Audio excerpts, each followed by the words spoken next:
terror activities were carried out by Anmol Bishnoi along with Lawrence Bishnoi.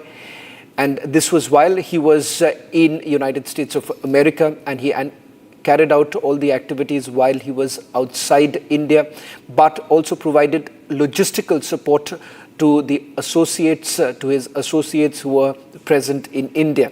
In fact, their name emerged during the investigation that was carried out by the Mumbai Police Crime Branch when there was a shootout outside Salman Khan's residence.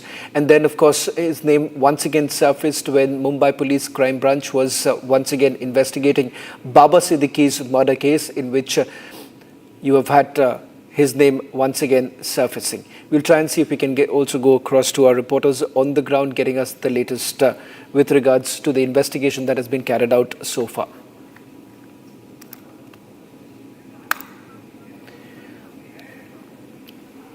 Well, in fact, we'll try and see if we're getting more details right now. And all that we know so far are the following. One, that he was deported along with 199 people. There you have on your screens, these are the latest images coming in of Anmol Bishnoi being taken in, whisked away by the NIA team. These are the inside visuals that I'm aware of right now coming in from the Patiala House Court, where he's going to be taken inside the special court, where the proceedings are expected to begin in a short while from now. It's likely that it is going to last for a couple of minutes, given the fact that he's just been brought back and the paperwork has already been completed by the National Investigation Agency. The remand papers are to be produced before the court the moment he is produced there. It's unlikely that there would be any further arguments that are going to take place. Essentially, the National Investigation Agency lawyer, the government lawyer, is going to read out the charges that have been leveled against him and the evidence that has been gathered by the National Investigation Agency so far. And once that actually takes place, it is expected that he is going to be sent to NIA custody. All that we are picking up is that there is a possibility that full custody will be sought by the NIA, which could be about 14 days, is what we are learning so far. It remains, it's the prerogative of the court to basically decide whether at all full custody would be granted to the National Investigation Agency. Once he's sent to judicial custody, there is a possibility that Delhi Police as well as the National Investigation Agency would also step in. We'll try and go across to my colleague Ishan, who's joining us on this broadcast. Ishan, I just want to quickly focus on the number of cases that have been registered, because as I understand, the National Investigation Agency has already prepared the remand based on the charge sheet that was filed last, that was in the year 2023. Absolutely. The initial charge sheet was filed in 2023. Thereafter, as the investigation progressed, multiple charge sheets were filed. A total of 5 charge sheets have been filed against Anmol Bishnoi during the investigation. The latest charge sheet was filed in October of 2025, which made allegations of his terror links, his networks, his smuggling, racketeering, and other such cases were registered against him. Now, right now, the 2025 charge sheet is the one against which Anmol Bishnoi's remand is being sought at Patiala House Court. And Anmol Bishnoi, after being presented at Patiala House Court, will be remanded into custody of the NIA. Yeah, Ishan. Okay, Ishan, stay with us. Stay with these pictures.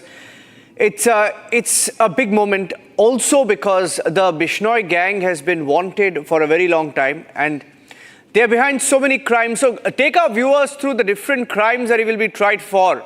Ishan, the different cases, why he is wanted by India.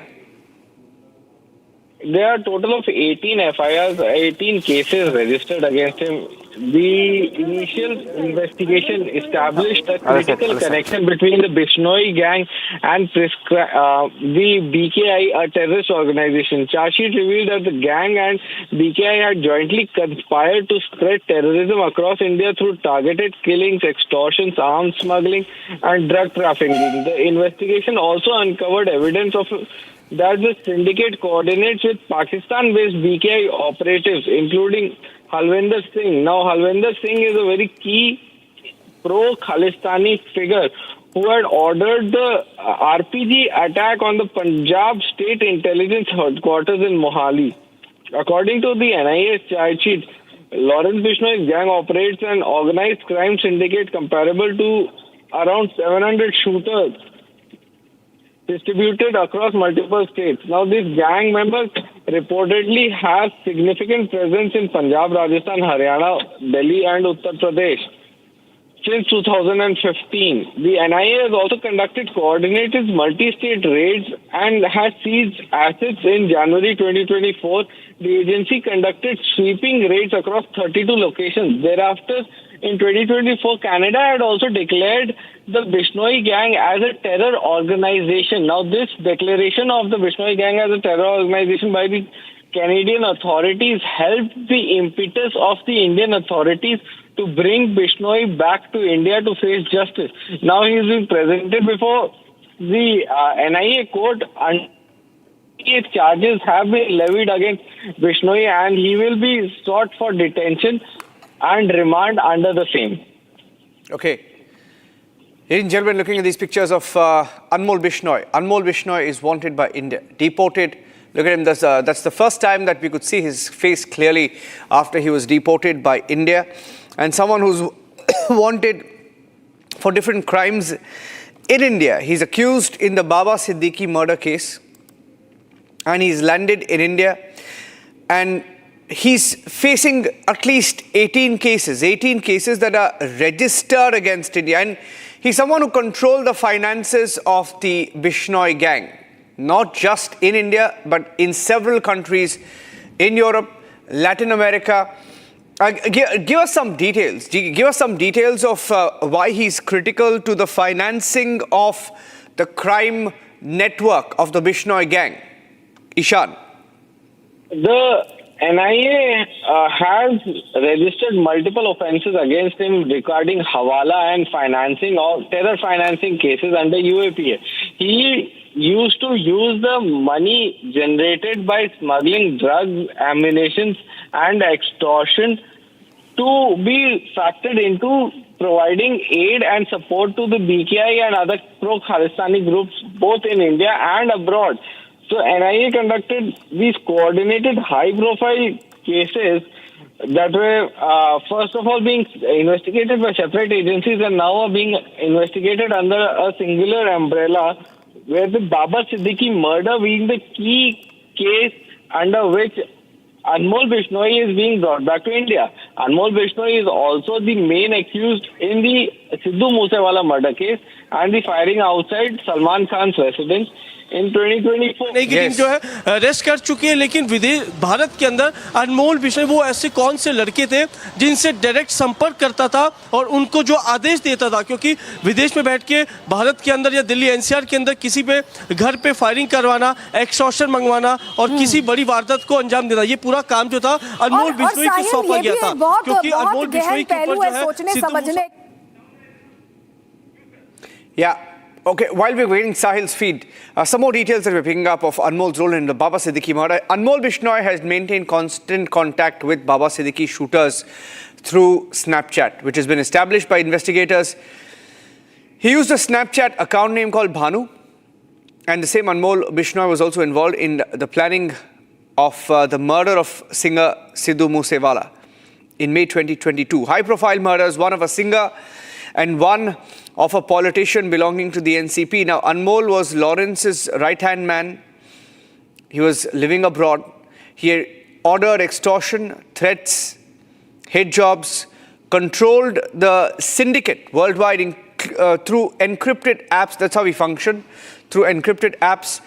He also established criminal networks in West Asia, East Africa, and North America from the details we're picking up. And that is why he's one of India's most wanted, and he's being brought back. He's been deported. Now, there is a reason why he's being deported. He's originally a resident of Fazilka in Punjab. He's one of India's most wanted criminals. The NIA had earlier placed a bounty on his head, and investigations had earlier revealed that he fled to Nepal using a fake passport, reached US via Dubai and Kenya, detained in US last November, and then the deportation process began, which has now been completed. And on returning to India, he's been taken into NIA custody, and as we speak is at the Patiala House Court. In fact, Baba Siddique's family had earlier also released a copy of the email received from the US. The family, of course, has been fighting for justice. His son, Zishan, of course, has been in the middle of this. And we are sticking to these pictures coming in right now. He's been deported from the US. He's the brother, also the close aide of dreaded gangster Lawrence Bishnoi and the entire Bishnoi gang that gets its name from the family. Chandrakala is now joining us on the phone line. Chandrakala, what happens next legally once, now that he's deported, he's in custody, NIA custody, the different cases that he'll be tried for and the procedure for it? Well, absolutely. Now we are actually at the Patiala House Court where, of course, the entire team is inside. He has been brought here in the Patiala House Court, and after that, of course, we know that the NIA will be seeking a remand for Anmol Bishnoi, and of course 14 days custody. He'll be put in 14 days custody under NIA. That's what we are learning. And after that, of course, the proceeding will take place. The proceeding is going to take place. There are certain formalities that you have to go through, of course, as far as this immigration is also concerned. So a very crucial development now that we know that the gangster Anmol Bishnoi has been on the run since 2022. He had been operating from the US, and he's the 19th accused linked to the Lawrence Bishnoi syndicate. And of course, his role was established in the NIA March 2023 charge sheet, which detailed how he provided support to terrorist Goldie Brar, or for that matter, Lawrence Bishnoi, to carry out multiple terror attacks across the country. So yes, he has been now extradited back to India. He will be facing the law. There are certain formalities before the proceeding starts. But yes, the NIA will be investigating now what we are learning right at this moment. Over to you. Okay. Thank you for that. We'll move on now and get you more details in a bit. The hearing itself is on in the Patiala House Court in Delhi.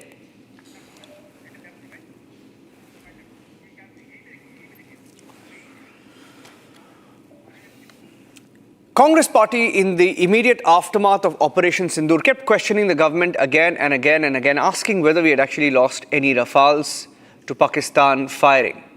They claim some of our jets fell from the skies hit by Pakistani missiles. Now, that's what Pakistan had claimed. And China had also amplified this propaganda. Republic TV has accessed details of a report. It is an American report, but the American report goes into great details of how China tried to initiate the disinformation campaign, essentially to hinder sales of the Rafales. This is a US report, speaks about the grey zone warfare, the Chinese grey zone activities. And in this report, it speaks of how China, in the aftermath of the clashes between India and Pakistan, had initiated this disinformation campaign. They tried to hinder the sales of the Rafale jets. And this report also talks of Rafale sales being targeted to favor the Chinese J-35 stealth jets. China, according to this American report, used artificial intelligence images of the debris to show strikes by their weaponry. And fake imagery was also shown as part of Chinese attempts of how planes were destroyed. Now, this is what the report says. And it adds up because Congress party, which has been historically seen as someone, a party that has taken a pro-China stance on many issues, while questioning the central government during these issues, even during Operation Sindoor, the immediate aftermath, raised Rafale again and again, kept questioning our forces again and again, asking if we had lost any Rafale jets. Was there a Congress hand in the Chinese campaign? Now, that's the question. These are some of the comments. You can decide for yourself how they went on confronting our armed forces. Ishan, I think if you try and match the timing of it, the timing matches, right? The campaign matches, the intent matches to try and embarrass Rafales.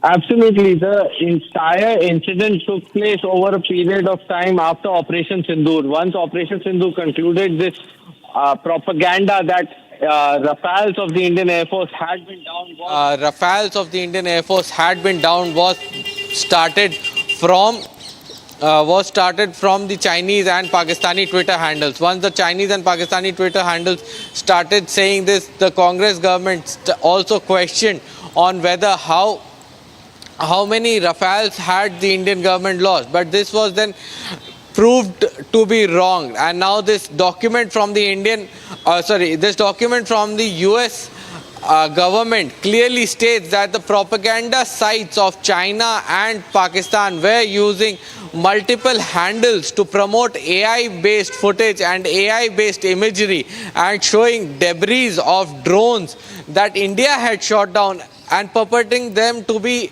Rafale debris of Rafale aircraft.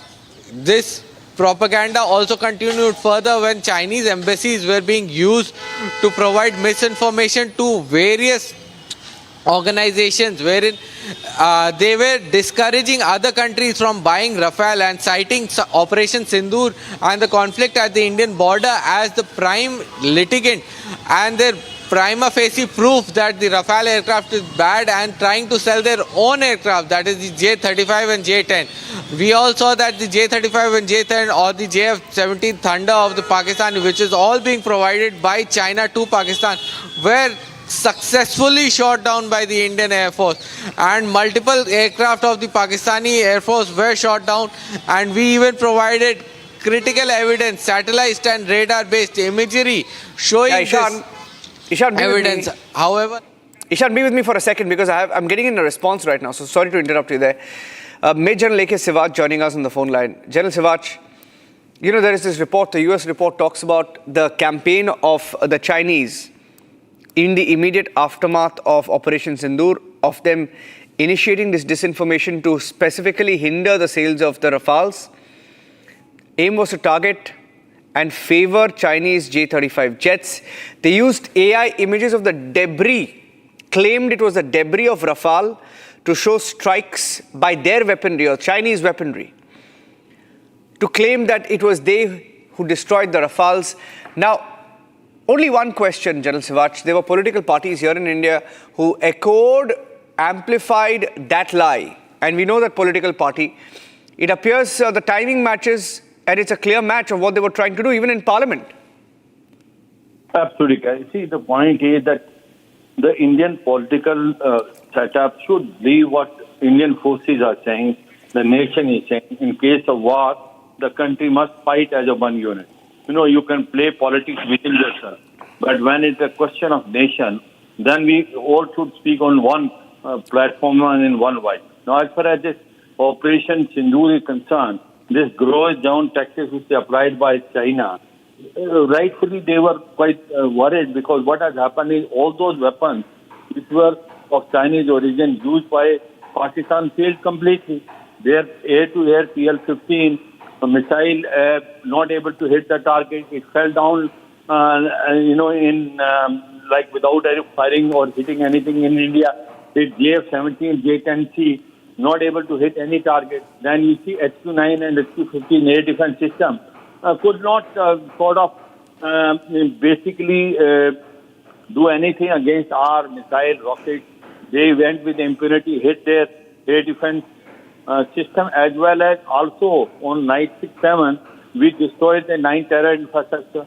And on 9-10, we basically neutralized their 67 aircraft and also made sure that their 11 frontline airfields were not in operational condition because we hit their runways.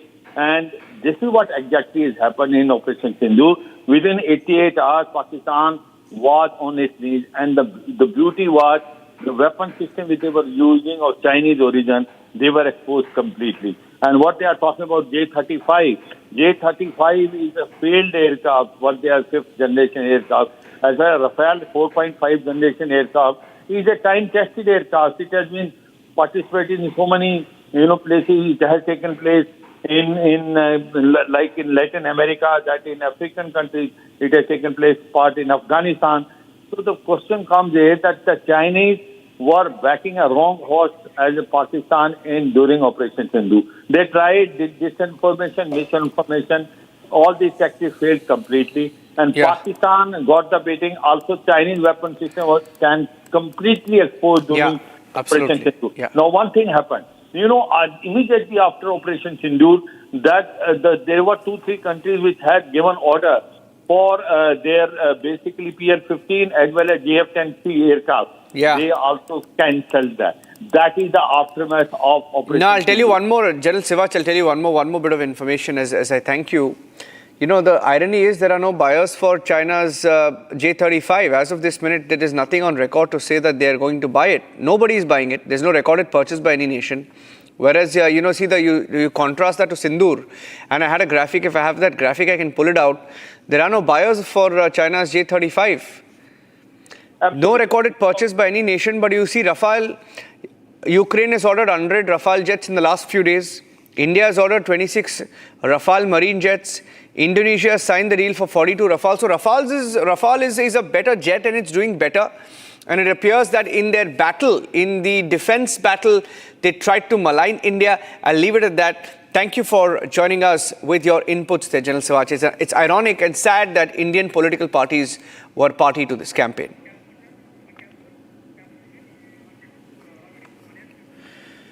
INS Sahyadri participated in the sea phase of exercise Malabar 2025 from the 13th to the 17th of November.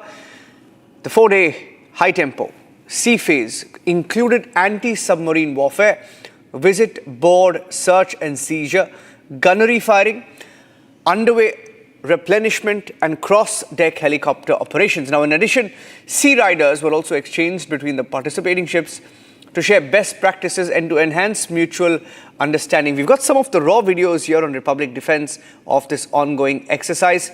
The defense videos are on your screen.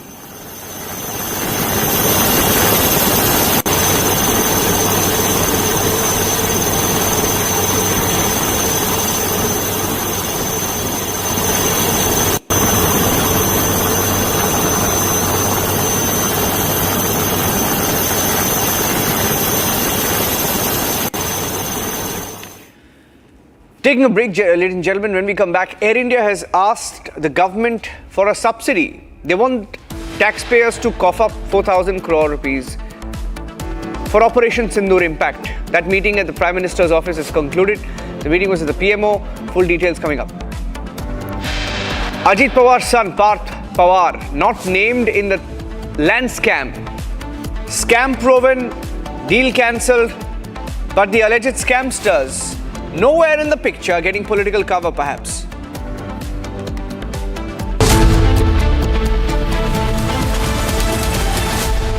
दादी के हाथों का जादू और खुशबू से महकता घर, माँ की मुस्कुराहट और खाने की सुगंध। MDH गरम मसाला, क्योंकि हर रिश्ता है स्वाद से जुड़ा।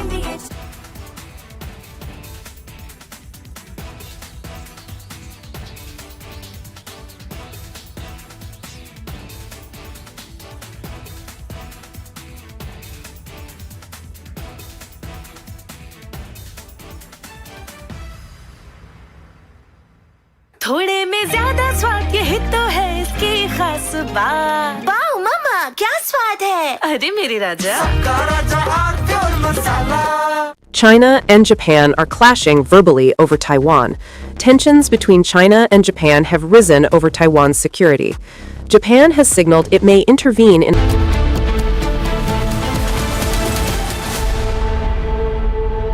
MDH की हल्दी मिर्ची धनिया करे कमाल, ये रंग दे, ये खुशबू दे, ये तीखा, ये कम पड़े, क्या निराला MDH मसाला।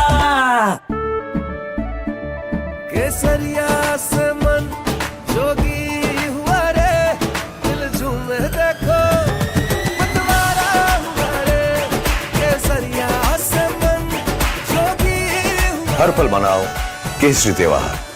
विमल, बोलो जुबान Kesari. Are pure sooji pasta उबालो, मिलाओ और खाओ, 8 मिनट में तैयार। क्या टेस्ट है सबका राजा, आर प्योर मसाला।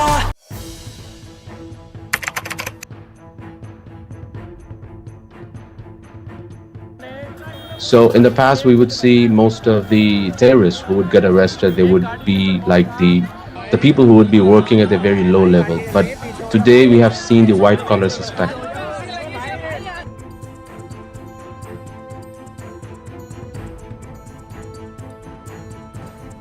कश्मीर घाटी में डॉक्टर्स एक बहुत अल्टीमेट ड्रीम होता है वहां के लड़के लड़कियों का, उस बनने के बावजूद अगर आप रेडिकलाइज होकर अपने ही देशवासियों को मारने के लिए और अपने देश को तोड़ने के लिए तैयार हो सकते हैं, तो आप अंदाजा लगाइए किस तरह की रेडिकलाइजेशन हो रही है और इस फ्रंट पे हम क्या काम कर रहे हैं।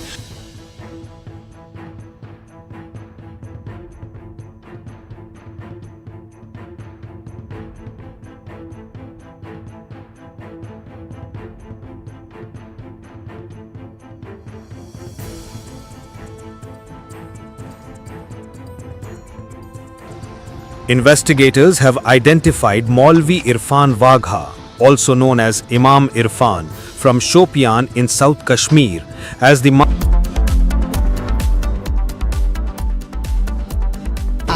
प्योर सूजी पास्ता उबालो मिलाओ और खाओ 8 मिनट में तैयार। क्या टेस्ट है सबका राजा आर प्योर मसाला।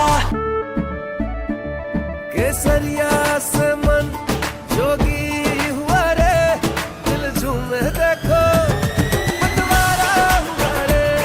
केसरिया से मन जोगी हुआ। हर पल मनाओ केसरी त्योहार। विमल, बोलो जुबान केसरी। MDH की हल्दी मिर्ची धनिया करे कमाल। ये रंग दे, ये खुशबू दे, ये तीखा, ये कम पड़े। क्या निराला MDH masala. China and Japan are clashing verbally over Taiwan. Tensions between China and Japan have risen over Taiwan's security. Japan has signaled it may intervene in a potential conflict, viewing it as a threat to its own stability. China condemned this as meddling, issuing strong warnings and summoning diplomats. This conflict started when Japan's newly appointed Prime Minister, Sanae Takaichi, issued a direct warning to China during a session of the country's parliament. She stated that a conflict in the Taiwan Strait could represent a survival-threatening situation for Japan. This marked a bold escalation in Japan's stance on the Taiwan issue, signaling readiness to support Taiwan against potential Chinese action. Takaichi's comments, delivered amid rising regional tensions, prompted an immediate and sharp rebuke from Beijing, highlighting the fragile balance in East Asia and the risk of broader confrontation. The remarks made by the Japanese leader on Taiwan constitute an interference in China's internal affairs and a serious violation of the One China principle and the basic norms governing international relations. Such words are extremely irresponsible and dangerous in nature and have caused very negative impact. Taiwan is an island of 23 million people, situated about 100 miles off China's southeast coast.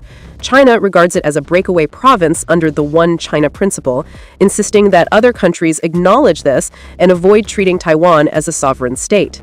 Taiwan, however, maintains its own government, conducts elections, and runs an independent economy, a setup rooted in 1949 when China's civil war concluded with the defeated nationalist forces retreating to the island while the communists consolidated power on the mainland. This division has persisted without full-scale war, but mutual distrust has grown. China has intensified its military presence around Taiwan in recent years, viewing reunification as a national goal. For instance, in October this year, H-6K bombers from the People's Liberation Army Air Force conducted flights over the island, while June exercises involved over 70 aircraft, including J-16 fighters and unmanned drones, crossing the median line of the Taiwan Strait. Naval operations have featured Type 052D destroyers and Type 054A frigates patrolling the waters. Beijing frames these as defensive drills to deter independence moves. Japan claims to be a peace-loving nation, yet the Takaichi administration has made vague and ambiguous remarks. China is seriously concerned about Japan's recent military and security developments. In turn, the United States supplies Taiwan with arms like Patriot missiles and F-16 jets, offering security commitments without formal recognition. Allies, such as Japan, provide indirect support through joint exercises and intelligence sharing. Japan's warning stems from its proximity and vulnerabilities. The Taiwan Strait lies just 70 miles from Japan's southern islands, serving as a vital choke point for global trade. An estimated $5 trillion in goods pass through annually, including oil, electronics, and raw materials. Japan-Taiwan bilateral trade hit $72.3 billion in 2024, with Japan exporting $38.5 billion in machinery and chemicals, while importing $33.8 billion in semiconductors and components. Any blockage could cripple Japan's economy, which relies on Taiwan for over 60% of its advanced chip supply. Additionally, Japan hosts about 54,000 U.S. troops across bases in Okinawa and elsewhere, positions that could draw fire in a crisis. Japan's post-World War II constitution restricts its self-defense forces to defensive roles, but 2015 legal reforms allow collective self-defense aid to allies under severe threats. Historical friction lingers from Japan's 1937 to 1945 occupation of Chinese territory, which caused an estimated 20 million Chinese deaths, though economic ties, totaling $317 billion in 2024, have fostered cautious cooperation. Taiwan produces 92% of the world's most advanced semiconductors, powering everything from smartphones.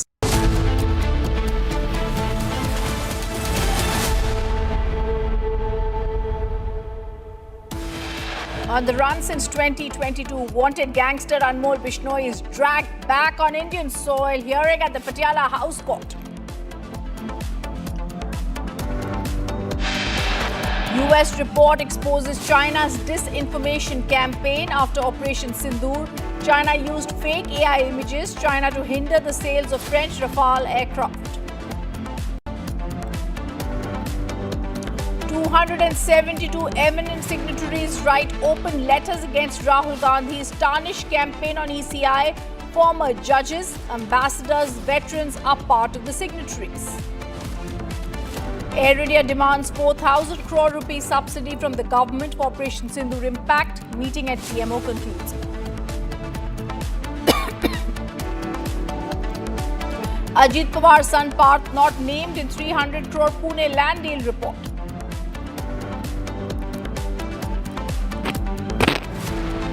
And Prime Minister Modi to hold talks with EPS in Coimbatore today. Crucial talks on 2026 Tamil Nadu polls also on the cards.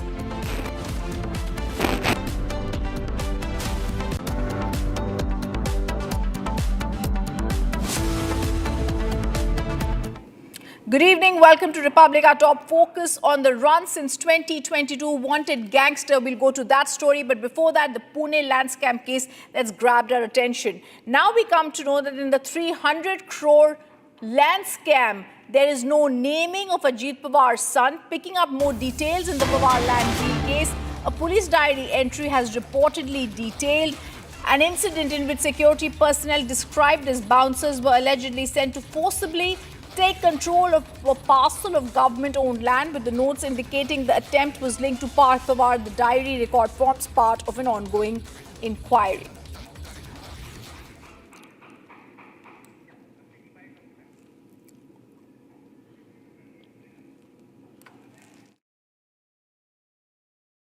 देखिए, उस प्रकरण में एक committee गठित की थी। उस committee के अंतर्गत यहाँ पर पूरी जांच हो गई है। जांच के जो कमेटी थी उनका अगर आप रिकॉर्ड देखोगे तो वो लोग आज तक ब्यूरोक्रेसी में निष्कलंक लोग, निष्पक्ष लोग हैं, जिन्होंने आज तक जहाँ भी जॉब किया है किसी पार्टी के लिए नहीं तो जनता के लिए, जो ब्यूरोक्रेसी के नियमों के अधीन रहकर वहाँ पर उन्होंने काम किया है। अभी ये जो जो लोग आरोप कर रहे हैं वो खाली राजनीति के फायदे के लिए, अभी यहाँ पर लोकल बॉडी का इलेक्शन चल रहा है, उसके लिए ये आरोप कर रहे हैं। मुझे लगता है इनके आरोप जानबूझकर अजीत दादा को डैमेज करने के लिए आरोप है। अजीत दादा ने खुद कमेटी बिठाई थी, कमेटी में कोई भी निष्पक्ष की तरीके से जांच होगी, ऐसा दादा ने खुद बोला था। लेकिन जिस तरह से एफआईआर में नाम नहीं है, एफआईआर में नाम नहीं है, अभी कमेटी की जो रिपोर्ट आई उसमें भी नाम नहीं है, तो लोग सवाल खड़े कर रहे हैं कि आखिर अजीत पवार, क्योंकि डिप्टी सीएम है। देखिए, जो लोग आरोप लगा रहे हैं उन्होंने अगर ये डॉक्यूमेंट्स पढ़े होते, कायदा कानून समझ में आता, तो ये लोग इस तरीके से बात नहीं करते। क्योंकि पावर ऑफ अटर्नी उस कंपनी की दूसरे बंदे को दिया, उसने पूरा व्यवहार किया। जिसके पास पावर ऑफ अटर्नी होती है उसके ऊपर जो भी कंपनी का नुकसान हो, फायदा हो, वो देखता है। अगर वो कर रहे हैं, उसके ऊपर ये हुआ है, तो जो मेन पर्सन है उसके ऊपर कभी मतलब कायदे के अंतर्गत वो कभी उसके ऊपर कार्रवाई नहीं होती। वो लोग जानबूझकर खाली पवार सरनेम देखकर उनको कंट्रोवर्सी क्रिएट करना है। Despite of his company, Amadia Enterprise purchased that land and he owned 99% of share of this company. What is your reaction on it? It is very surprising and shocking that the Inspector General of Police of Maharashtra formed 3 members committee to look into the involvement of this 300 crores rupees scam. When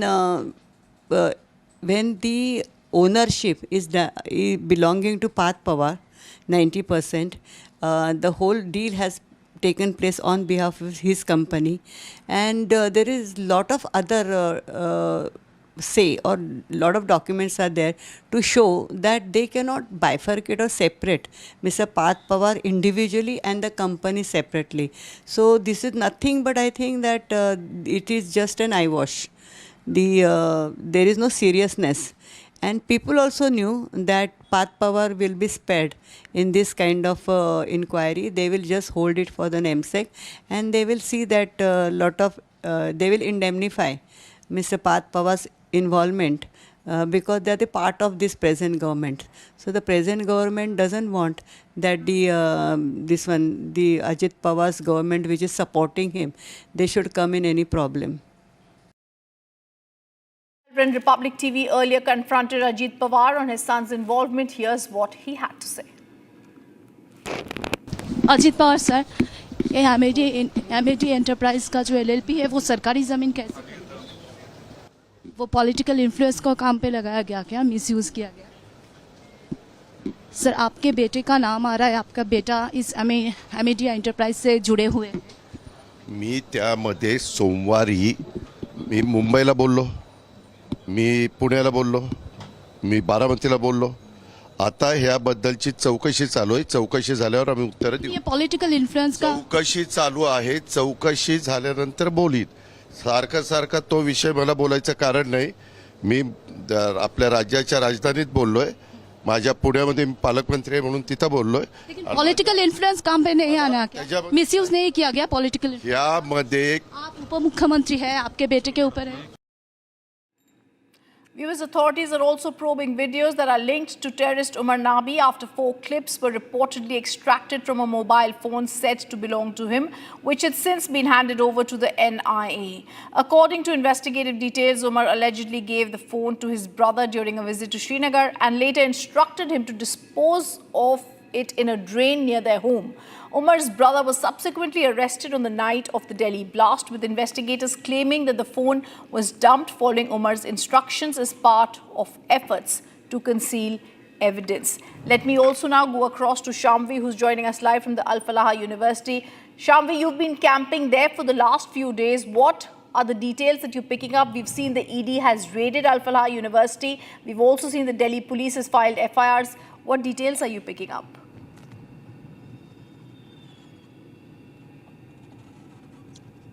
With the new information that has come up, that is the 4 videos that was there in the phone that was disposed of, it can be seen that our sources are saying that similar behavior was seen from Umar's end when Umar had 2 phones in one of the CCTV footage that Republic was showing our viewers, where he had 2 phones in his hands and he offered one phone to one of the medical shop owners and proceeded to sit there looking very tensed. And later on, those 2 phones were not found at the blast site. So this is being connected to this incident that earlier these 2 phones being disposed of and another phone that Umar had asked his brother to dispose of, and that those videos could hold crucial information. Those videos could hold surveillance videos that they would have taken of the target, prospective target of the places that they were targeting for the blast, or they could also hold crucial information in relation to this new person called Danish who has come up as the technical backbone of this terrorist doctor module that could hold information regarding the consolidation of the IEDs and the blast that they were carrying out. So this is the latest update where the investigators had got to know about this new disposed of Yes. phone. Back to All you. right, Shamvi, thank you for giving us those details. The top focus will continue tracking. Meanwhile, viewers, Jammu and Kashmir Chief Minister Umar Abdullah has also questioned the agencies over continuing violence in the region, remarking that while blasts are avoided in Delhi, similar tragedies persist in Jammu and Kashmir, costing innocent lives. He said Union Territory had witnessed decades of bloodshed and recalled assurances given in 2019 that such incidents would end.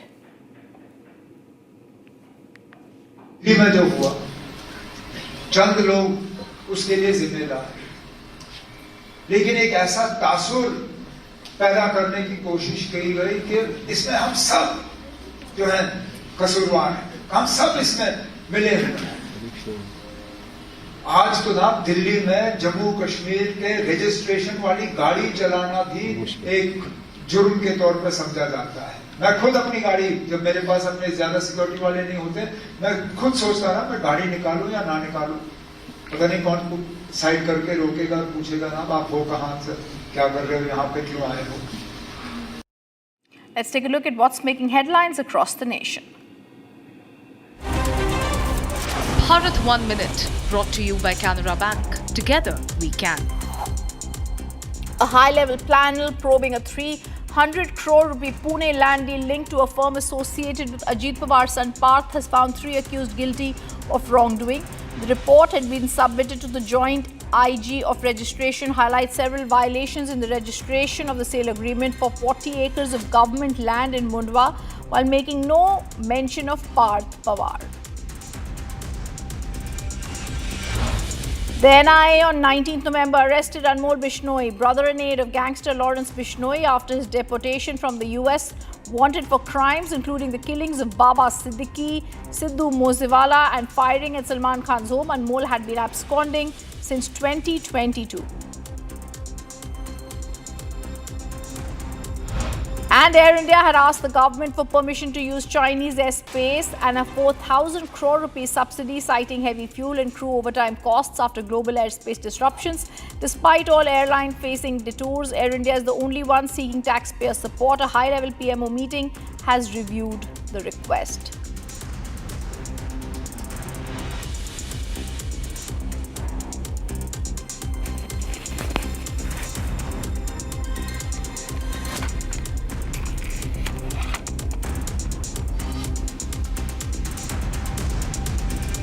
Men in green turned men in blue today as courage met pure sporting passion. During exercise Mitra Shakti, 11 Indian and Sri Lankan contingents stepped off the exercise area and onto the cricket field, transforming the ground into a vibrant arena of camaraderie and brotherhood. What followed was a high-energy friendly match where teamwork replaced tactics and cheers abound. In those moments, uniforms don't define them, the spirit of friendship did.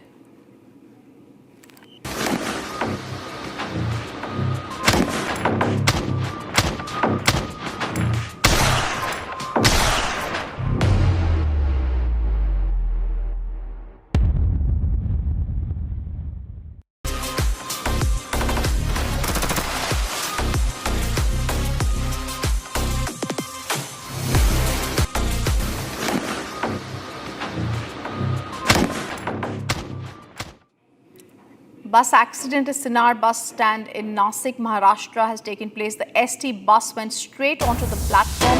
People were waiting. The breaking news coming in for the bus. The bus crushed them. The accident occurred due to brake failure. One child has also died in this accident and 4 people have been injured. This is the tragic accident that has happened in Nashik, and this is the news that has just come in, where the ST bus accident has happened at Sinar bus stand in Nashik in Maharashtra. The ST bus had gone into the platform. People were waiting for the bus and the bus went into the platform, crushing them. The accident occurred, it's being now said, due to brake failure. There was one child who died in the accident and there were also 4 people who were injured.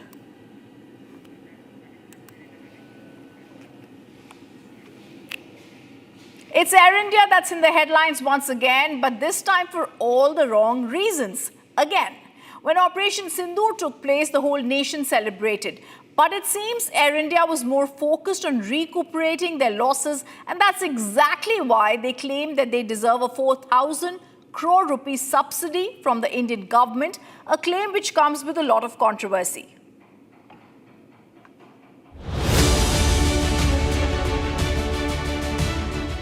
Air India is back at the government's doorstep, this time with the demand that has triggered immediate questions and serious pushback.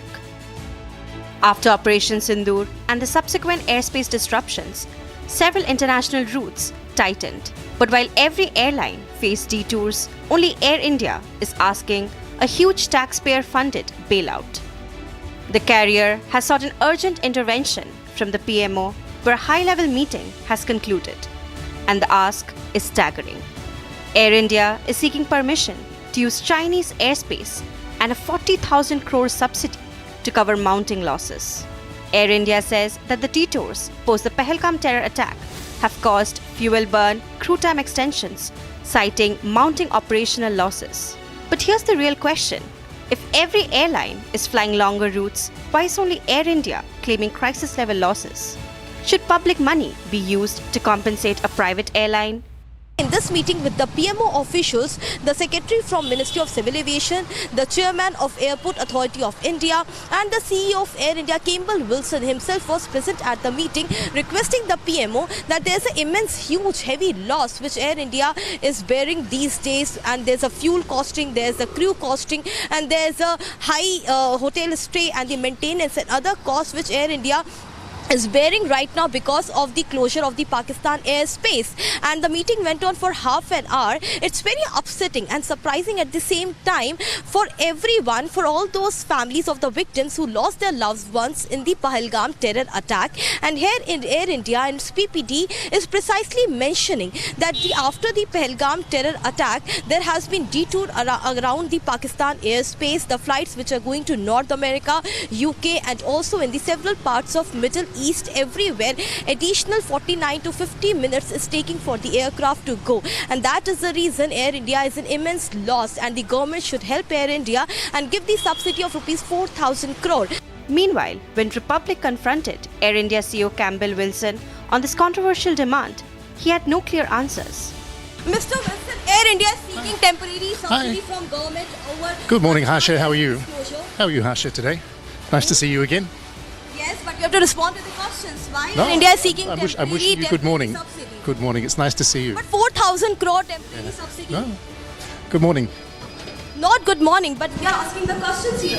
Why is India seeking temporary subsidy after the Pakistan?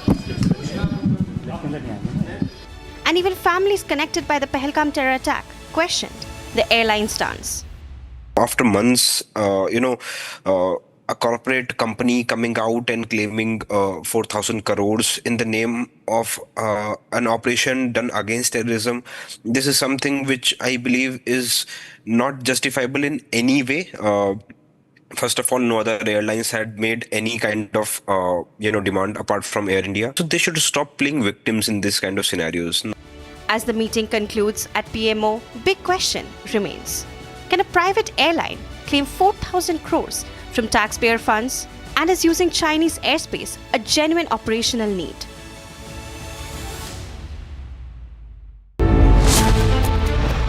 Scam proven, deal scrapped, Pawar protected. Ajit Pawar's son spared in the land scam. Officials have been sacrificed. Owner of the company, Parth Pawar, spared. Debating tonight at 8 p.m.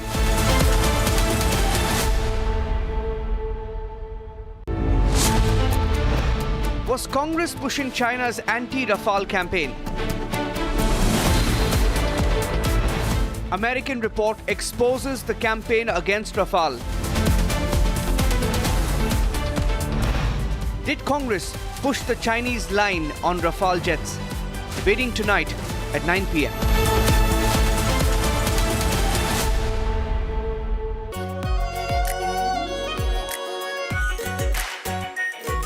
Pure Shahi Paneer Masala. Delicious, healthy, every day. केसरिया से मन जोगी हुआ रे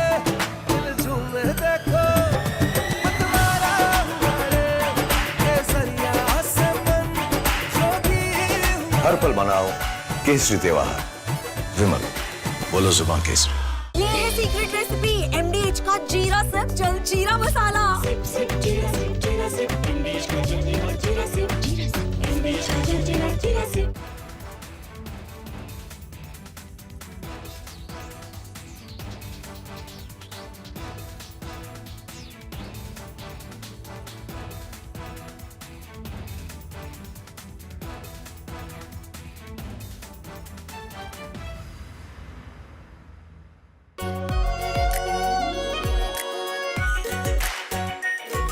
pure shahi paneer masala, delicious, healthy every day.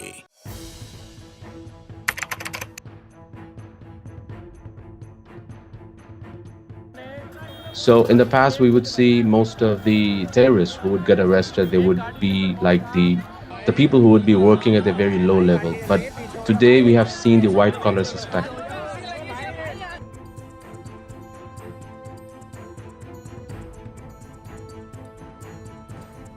Kashmir घाटी में doctors एक बहुत ultimate dream होता है वहां के लड़के लड़कियों का। उस बनने के बावजूद अगर आप रेडिकलाइज होकर अपने ही देशवासियों को मारने के लिए और अपने देश को तोड़ने के लिए तैयार हो सकते हैं तो आप अंदाजा। If you were to make a statement supporting terrorism or the acts of terrorists, so if you were to try and build a rationale for acts of terrorism, that the local policeman would come to your house, arrest you.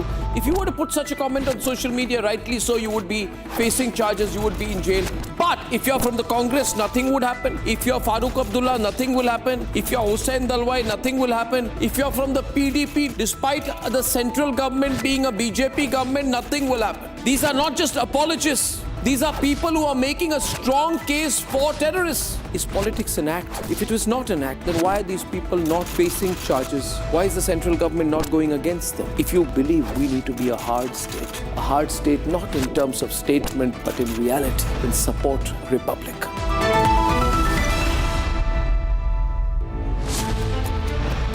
Air India wants Sindoor subsidy. A controversial demand by Air India.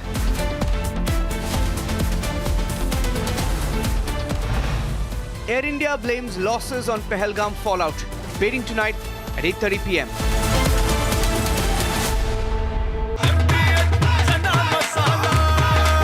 अब छोलिया हो या लोबिया, सफेद चने या काले चने, सब कुछ मजेदार बने। इसको घर पे लगाओगे तो शादी का तो पता नहीं, पर घर पक्का नहीं टूटेगा। रुंगटा नहीं तो घर स्ट्रॉन्ग नहीं। रुंगटा स्टील TMT बार एकदम सॉलिड। पहाड़ों में एक हाइकिंग स्टिक भी बन सकती है। आर प्योर सूजी पास्ता उबालो मिलाओ और खाओ 8 मिनट में तैयार। क्या टेस्ट है सबका राजा R pure masala.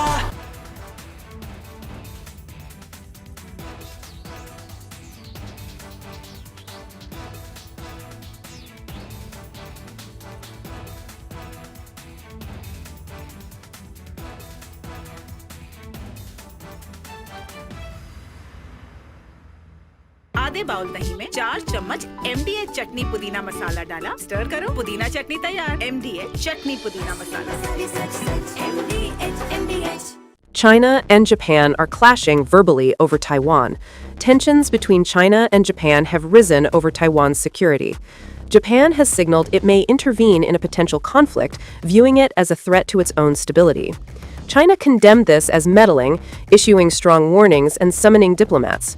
This conflict started when Japan's newly appointed Prime Minister, Sanae Takaichi, issued a direct warning to Big win for the Indian agencies after the Haparana wanted gangster Anmol Bishnoi has been dragged back to India. What happens next as NIA takes custody? We'll tell you on the show this evening at 6 p.m. Also, we get you details on how China was carrying out a disinformation campaign against Rafale post-Operation Sindoor, and also how Parth Pawar's name has been omitted from the land deal scam. We'll tell you all that and much more on 6 Stories at 6 with me, Rakshita. थोड़े में ज्यादा स्वाद ये तो है इसकी खास बात। वाओ मामा क्या स्वाद है। अरे मेरे राजा सबका राजा आर प्योर मसाला। केसरिया से मन जोगी हुआ रे दिल झूमे देखो मतवारा हुआ रे केसरिया से मन जोगी हर पल मनाओ केसरी त्योहार विमल बोलो जुबान केसरी अब छोलिया हो या लोबिया, सफेद चने या काले चने, सब कुछ मजेदार बने।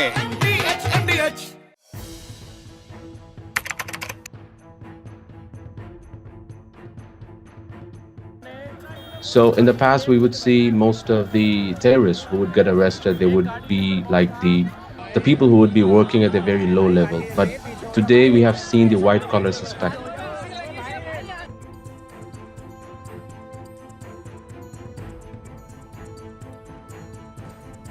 कश्मीर घाटी में डॉक्टर्स एक बहुत अल्टीमेट ड्रीम होता है वहां के लड़के लड़कियों का। उस बनने के बावजूद अगर आप रेडिकलाइज होकर अपने ही देशवासियों को मारने के लिए और अपने देश को तोड़ने के लिए तैयार हो सकते हैं, तो आप अंदाजा लगाइए किस तरह की रेडिकलाइजेशन हो रही है और इस फ्रंट पे हम क्या काम कर रहे हैं।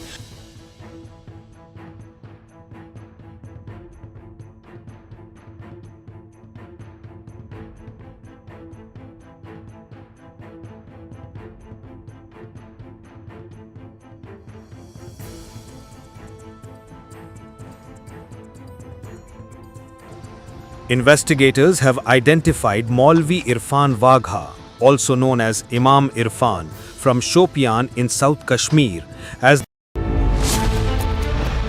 scam proven, deal scrapped, Pawar protected. Ajit Pawar's son spared in the land scam. Officials have been sacrificed. Owner of the company, Parth Pawar, spared. Debating tonight at 8 p.m.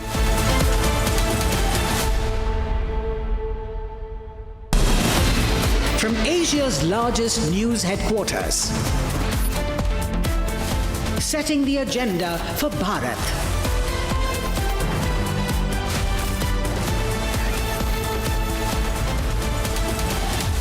You're watching Republic.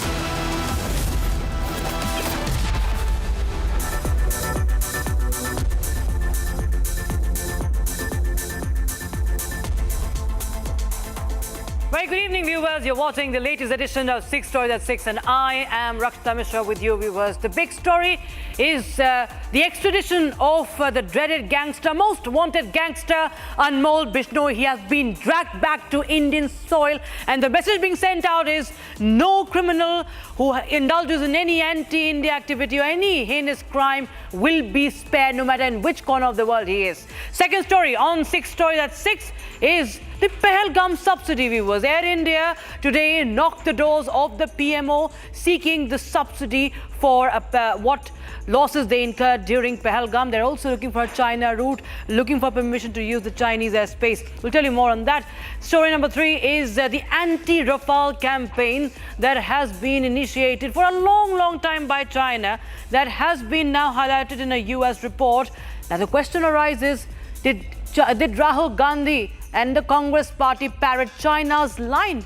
Was there an understanding? We'll tell you more about that. Also, and story number 4, viewers, is the updates in the 10/11 conspiracy. More evidence have been gathered. The Al Falah University chairperson, the founder, is under arrest now, and there are voices for sympathies for those terrorists continue to echo in the valley. And finally, we'll also tell you about the land scam case of Pune land scam case. Ajit Pawar's son's name is omitted, is missing from the report. And story number 6 is the showdown at the White House as Trump jumps in to defend Mohammed bin Salman, the crown prince, on the Jamal Khashoggi case. He goes on to even threaten a reporter for that. Let's start with the extradition of the most wanted gangster, viewers. After terrorist Tahavur Rana's extradition, the 26/11 conspirator Tahavur Rana's extradition, a most wanted gangster, Anmol Bishnoi, the brother of Lawrence Bishnoi, has been dragged back to India. It's a significant breakthrough as in dismantling this Bishnoi gang's global network. Anmol Bishnoi is facing charges that relate to extortion, organized crime and murder. The Bishnoi gang has been linked to various high-profile crimes. That includes the murder of NCP leader Baba Siddique. The message being sent out, viewers, is very, very clear. New Delhi says that no one working against the nation, indulging in crimes openly and then fleeing and weaving this entire global network will not be spared. Here's what transpired all throughout the day. A big win for India. Gangster Anmol Bishnoi was taken into custody by the NIA immediately after being deported from the US and landing at Delhi's IGI airport. Wanted in connection with the killing of NCP leader Baba Siddique, firing at Bollywood star Salman Khan's residence in April 2024, the killing of Punjabi singer Sidhu Moosewala, among other crimes. Anmol was deported from the United States on Tuesday. He was detained in the US in November last year. The Bishnoi gang, led by Lawrence Bishnoi and his brother Anmol, operates extensively in North America, a key hub for their international operations. Anmol, the gang's overseas central strategist, plans extortions, killings and money laundering activities from the US. The gang has been using encrypted communication channels to coordinate their activities, routing hawala money to countries like Canada and Thailand. A key figure in the Bishnoi gang's global operations, Anmol, was the former associate of Canada-based gangster Goldie Brower. The Bishnoi gang operated across 4 states in India, including Punjab, Haryana, Rajasthan and Delhi. The arrest of Anmol Bishnoi, the younger brother of jailed gangster Lawrence Bishnoi, marks a significant breakthrough in the fight against organized crime. The deportation is seen as a major diplomatic and investigative success, with Indian agencies working closely with US authorities to bring Anmol to justice. And in the latest, Anmol has been produced in the NIA court. That's the latest update. Meanwhile, shifting focus to other big stories. Air India is once again in the headlines for the wrong reasons. It's this time is for the Pahalgam subsidy that they are now seeking. When Operation Sindoor took place, the entire nation, in fact, had lauded the efforts of our forces. But it seems that Air India was more focused on recuperating with their losses, and they continue to lament that.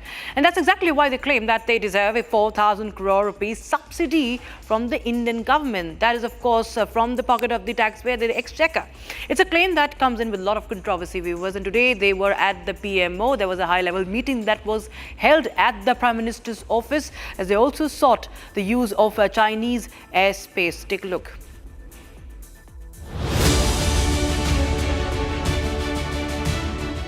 Air India is back at the government's doorstep, this time with a demand that has triggered immediate questions and serious pushback. After Operation Sindoor and the subsequent airspace disruptions, several international routes tightened. But while every airline faced detours, only Air India is asking a huge taxpayer-funded bailout. The carrier has sought an urgent intervention from the PMO, where a high-level meeting has concluded. And the ask is staggering. Air India is seeking permission to use Chinese airspace and a 40,000 crore subsidy to cover mounting losses. Air India says that the detours post the Pahalgam terror attack have caused fuel burn, crew time extensions, citing mounting operational losses. But here's the real question. If every airline is flying longer routes, why is only Air India claiming crisis-level losses? Should public money be used to compensate a private airline? In this meeting with the PMO officials, the Secretary from Ministry of Civil Aviation, the Chairman of Airport Authority of India and the CEO of Air India, Campbell Wilson himself was present at the meeting, requesting the PMO that there's an immense, huge, heavy loss which Air India is bearing these days, and there's a fuel costing, there's a crew costing, and there's a high hotel stay and the maintenance and other costs which Air India is bearing right now because of the closure of the Pakistan airspace, and the meeting went on for half an hour. It's very upsetting and surprising at the same time for everyone, for all those families of the victims who lost their loved ones in the Pahalgam terror attack. And here in Air India and its PPD is precisely mentioning that after the Pahalgam terror attack, there has been detour around the Pakistan airspace, the flights which are going to North America, UK, and also in the several parts of Middle East, everywhere additional 49 to 50 minutes is taking for the aircraft to go, and that is the reason Air India is in immense loss, and the government should help Air India and give the subsidy of rupees 4,000 crore. Meanwhile, when Republic confronted Air India CEO Campbell Wilson on this controversial demand, he had no clear answers. Mr. Wilson, Air India is seeking temporary subsidy from government over... Good morning, Harsha. How are you? How are you, Harsha, today? Nice to see you again. Yes, but you have to respond to the questions. Why Air India is seeking I'm wishing you good morning. Subsidy? Good morning. It's nice to see you. But 4,000 crore temporary subsidy. No. Good morning. Not good morning, but we are asking the questions here. Why Air India is seeking temporary subsidy after the Pakistan And even families connected by the Pahalgam terror attack questioned the airline stance. After months, a corporate company coming out and claiming 4,000 crores in the name of an operation done against terrorism. This is something which I believe is not justifiable in any way. First of all, no other airlines had made any kind of demand apart from Air India. So they should stop playing victims in this kind of scenarios. As the meeting concludes at PMO, big question remains. Can a private airline claim 4,000 crores from taxpayer funds and is using Chinese airspace a genuine operational need? This review report has uncovered a China-led disinformation campaign that was launched after Operation Sindoor, after the terror attack in Pahalgam and Operation Sindoor.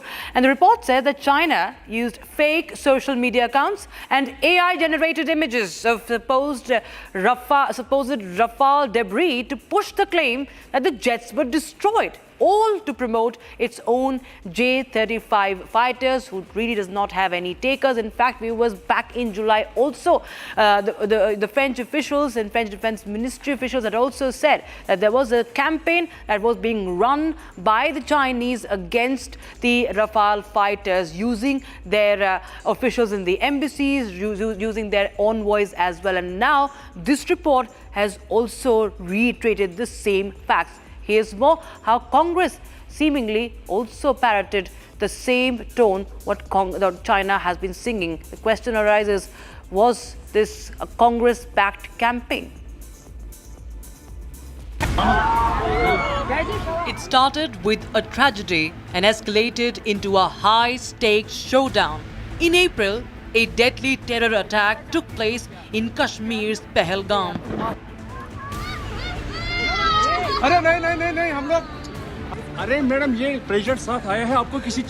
India's response was swift and surgical, as was seen during Operation Sindoor.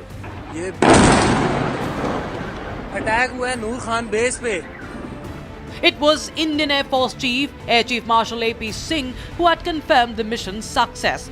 5 Pakistani fighter jets and a massive surveillance aircraft. 3 of their hangars in 3 different stations have been damaged, and in that hangar as well as on tarmac we have signs of one C-130 class of aircraft, one AEW&C class of aircraft, and at least 4 to 5 fighter aircraft, most likely F-16, because that base happened to be F-16, which would have been under maintenance that time. Along with that, one SAM system which has been destroyed. And so these are the strikes that, the destruction that has taken place on ground by our strikes. And now, a report by an American agency has uncovered a massive disinformation campaign against Rafale. The US-China Economic and Security Review Commission's annual report lays it bare. China exploited the India-Pakistan flare-up with grey zone tactics. Fake social media accounts, flooded with AI-generated images of Rafale debris painted a false picture. The goal was to smear the Rafale's reputation on the world stage and hype China's own J-35 stealth fighter as the superior choice.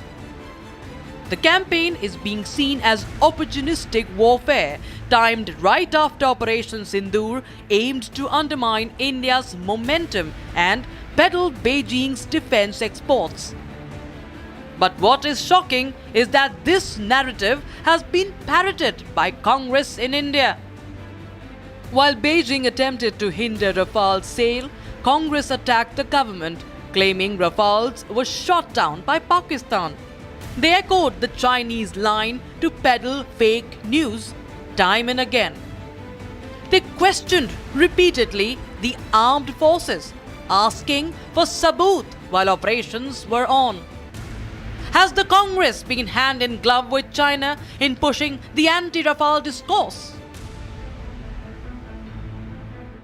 Now, the 10/11 Delhi terror attack probe has now exploded into a multi-layered investigation that spans from Kashmir, terror financing, cross-border threats and explosive digital evidence from terrorist Umar Nabi. What began as a single blast has now exposed an entire ecosystem.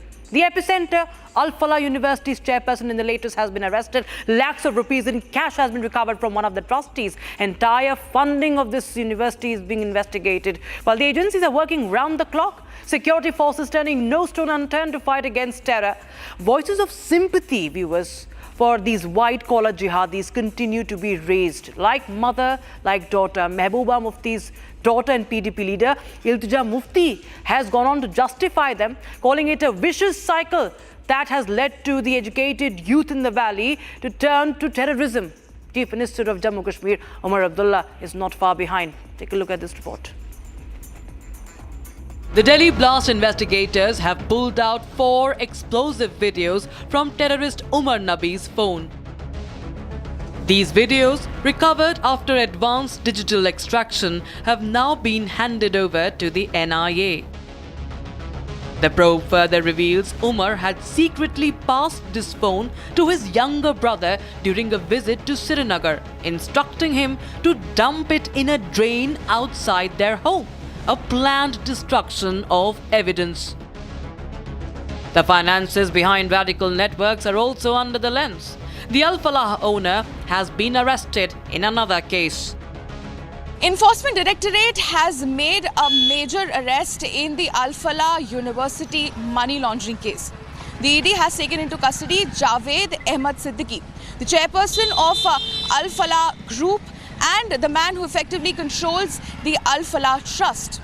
According to ED, the man was taken into custody when the investigators found links that large amount of fund was being diverted from the trust to family-owned companies, including contracts of construction and catering to companies which were linked to his wife and children.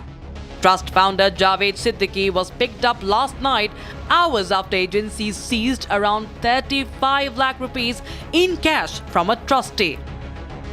The ED has seized a cash of over 48 lakhs, digital devices, documents and details related to the shell companies.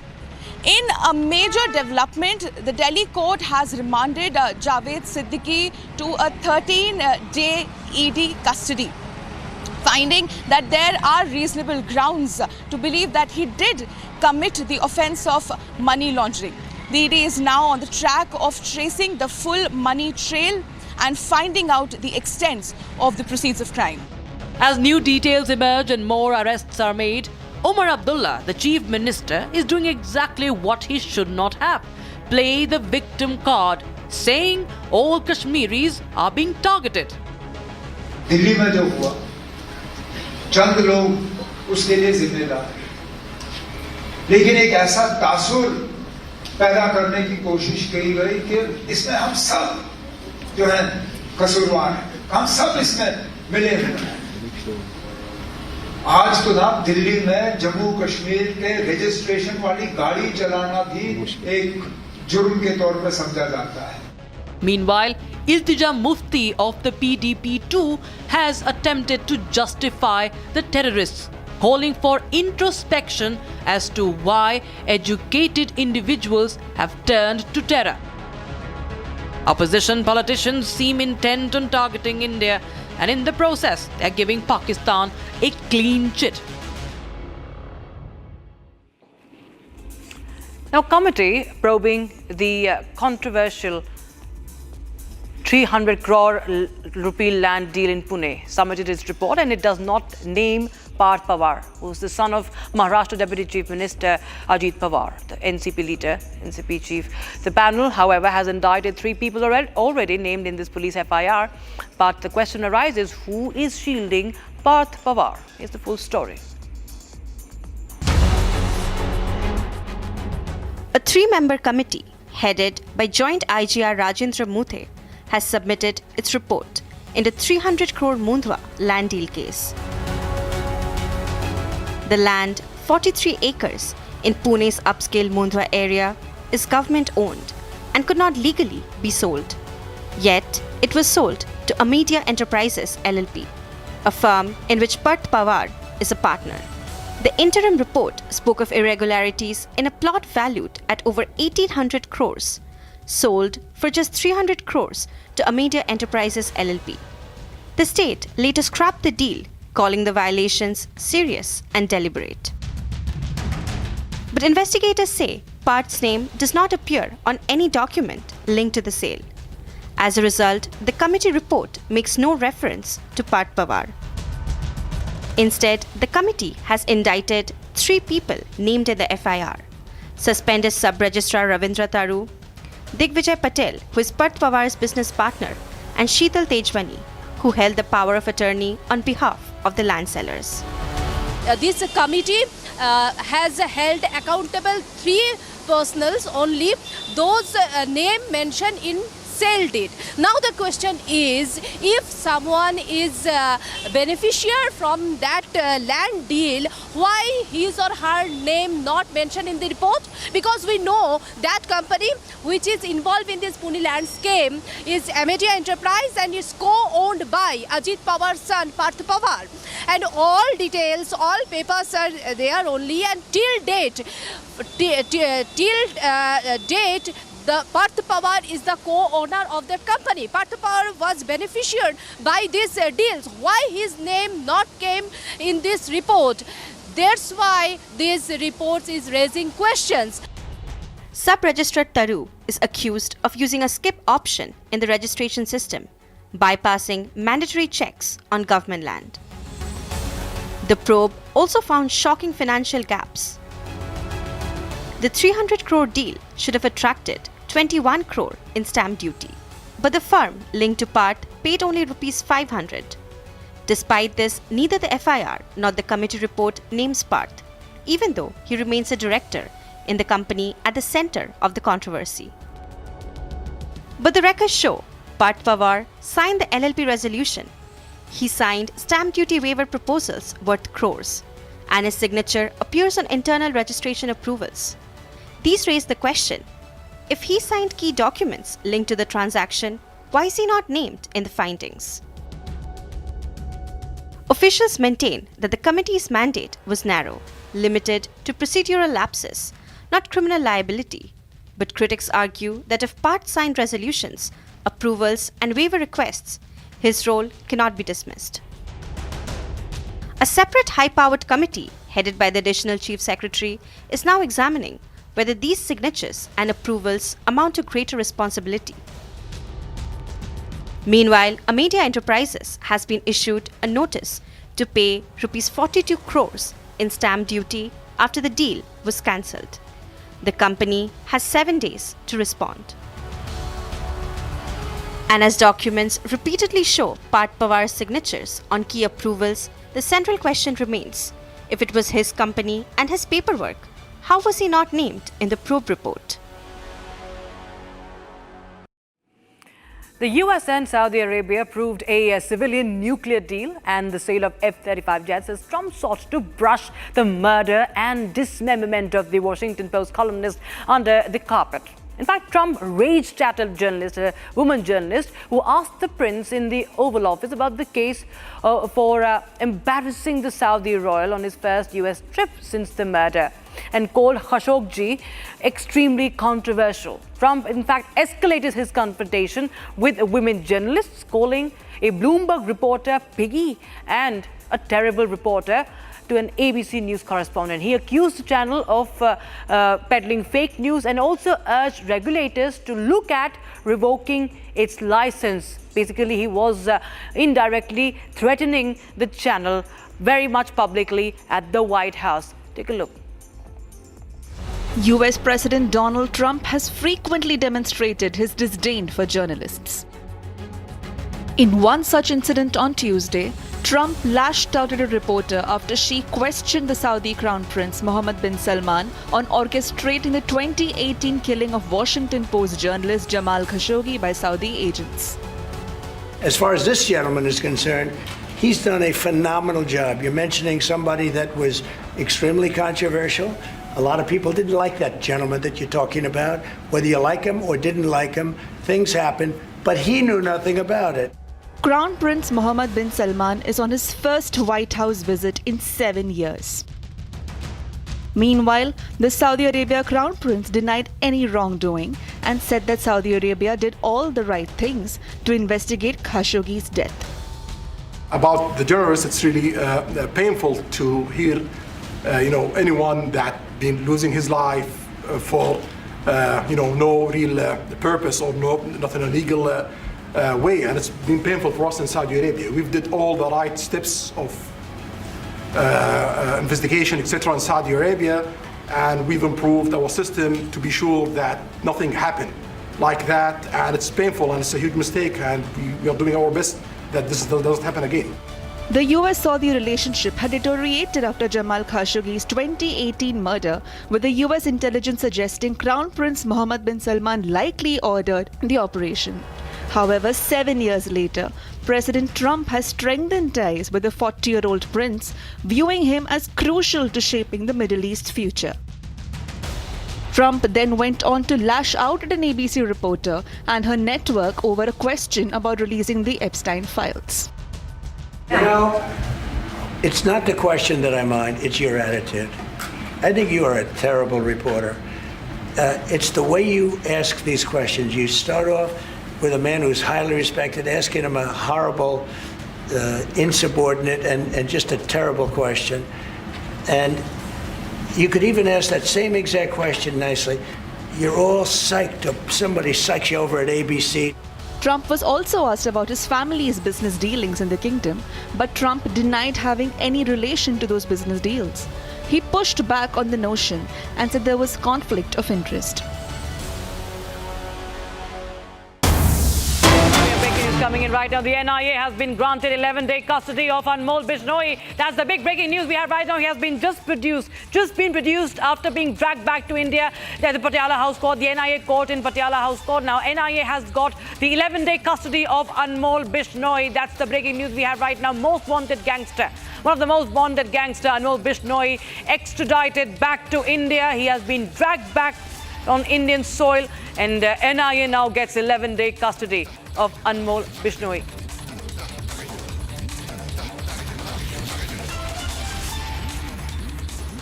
Okay, that's all we could pack in this edition of 6 Story at 6. We'll be right back with breaking updates on that story, as we are keeping a very, very close eye on the NIA custody of Anmol Bishnoi. Stay tuned to Republic TV. Don't go anywhere.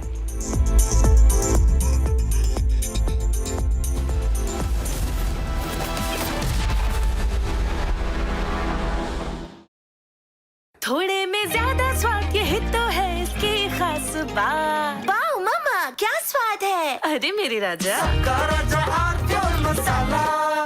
13,000 placements last year.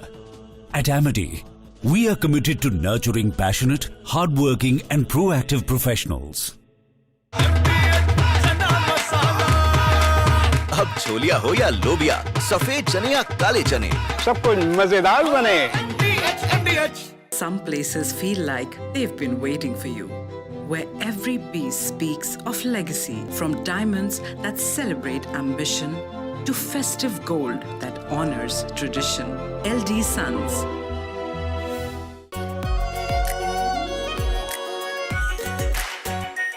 Our pure Shahi Paneer Masala. Delicious, healthy, every day.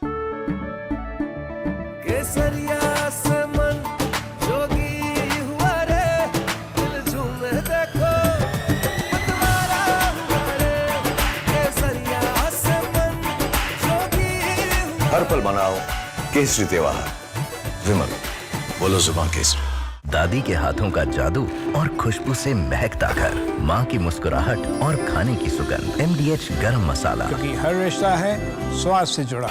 Some places feel like they've been waiting for you, where every piece speaks of legacy, from diamonds that celebrate ambition to festive gold that honors tradition. LD Sons. Pure sooji pasta उबालो मिलाओ और खाओ 8 minute में तैयार। क्या taste है सबका राजा hardcore masala.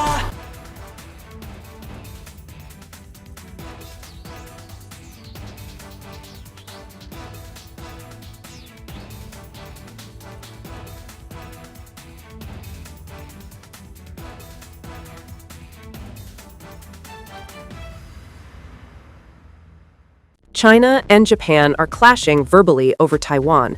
Tensions between China and Japan have risen over Taiwan's security. Japan has signaled it may intervene in a potential conflict, viewing it as a threat to its own stability. China condemned this as meddling, issuing strong warnings and summoning diplomats. This conflict started when Japan's newly appointed Prime Minister, Sanae Takaichi, issued a direct warning to China during a session of the country's parliament. She stated that a conflict... From Asia's largest news headquarters, setting the agenda for Bharat.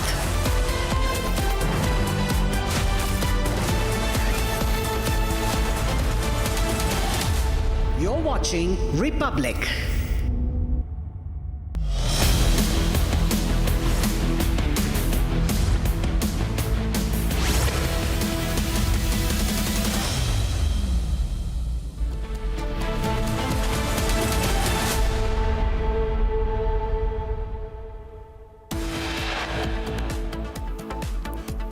On the run since 2022, wanted gangster Anmol Bishnoi dragged back on Indian soil. Hearing at Patiala House Court has ended 10 days custody to NIA.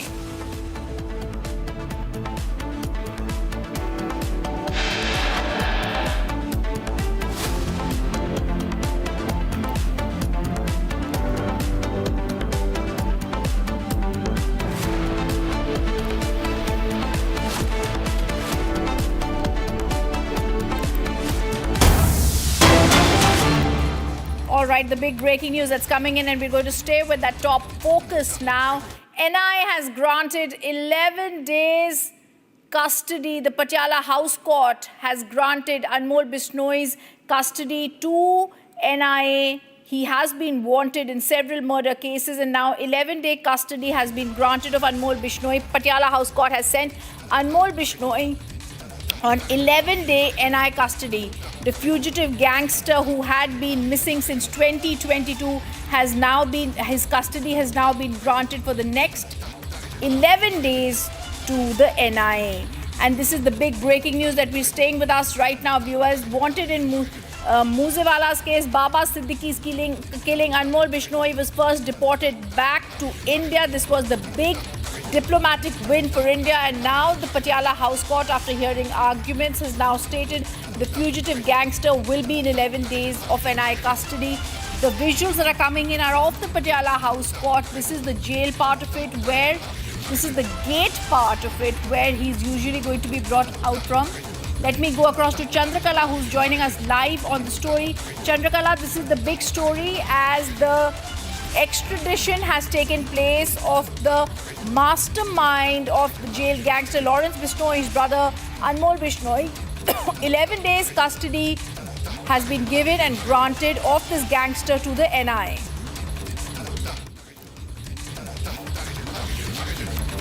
Absolutely, 11 days custody has been granted to NIA as far as the gangster Anmol Bishnoi is concerned. Now, what we are learning is that he has just left. Please, as we could see that the Anmol Bishnoi, the gangster Anmol Bishnoi is just leaving the Patiala House Court, and he will be heading towards the NIA headquarters. Of course, the NIA team is here. Security officials has been completely on high alert. Delhi police has been on high alert right at this moment, as we know that he has been on the run since 2022, and since then he has been operating from the US. Now the fact that in 2023 the NIA remand note lays out the allegations against him in detail. The agency has told the court that only custodial interrogation can help uncover his associates, handlers and financiers and clarify how money was routed to sustain the entire Lawrence Bishnoi syndicate. He's the 19th accused linked to the Lawrence Bishnoi gang. Of course, now we know that he has been providing all kind of support to Goldie Brar, the terrorists, of course, and Lawrence Bishnoi as far as carrying out various terrorist attacks are concerned from 2020 to 2022, 22 to 2023 for that matter. And he has been on the run since 2022. Now we know that last year on January, on India's request, as we can see, he's just leaving the Patiala House Court right at this moment. I would like my VJ to keep tracking, keep showing the visuals, which is coming just outside from the Patiala House Court, where the NIA team has brought him here. Of course, now interrogation is underway, and as we know that 11 days remand has been granted to NIA as far as his custody is concerned. Anmol Bishnoi, the younger brother of gangster Lawrence Bishnoi. So here we can see that the entire Delhi police officials, other security officials are on high alert.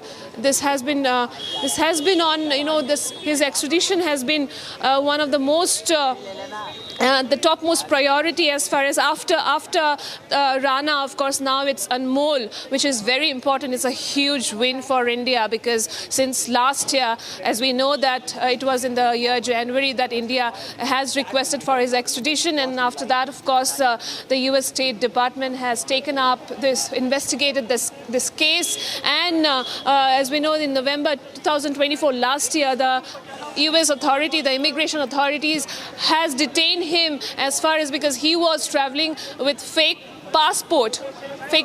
So yes, there are multiple such criminal charges against him, starting from extortion, murdering. Of course, he's one of the prime suspects as far as murdering of former Maharashtra minister, that's Baba Siddique, and also multiple charges against him, including the killing of Punjabi singer Sidhu Musewala, for that matter. Of course, he's one of the prime suspects as far as shooting outside Salman Khan's residence, the Bollywood star's residence, is concerned. So yes, multiple such charges, and the custodial interrogation will now take place. As you can see, I can ask my VJ.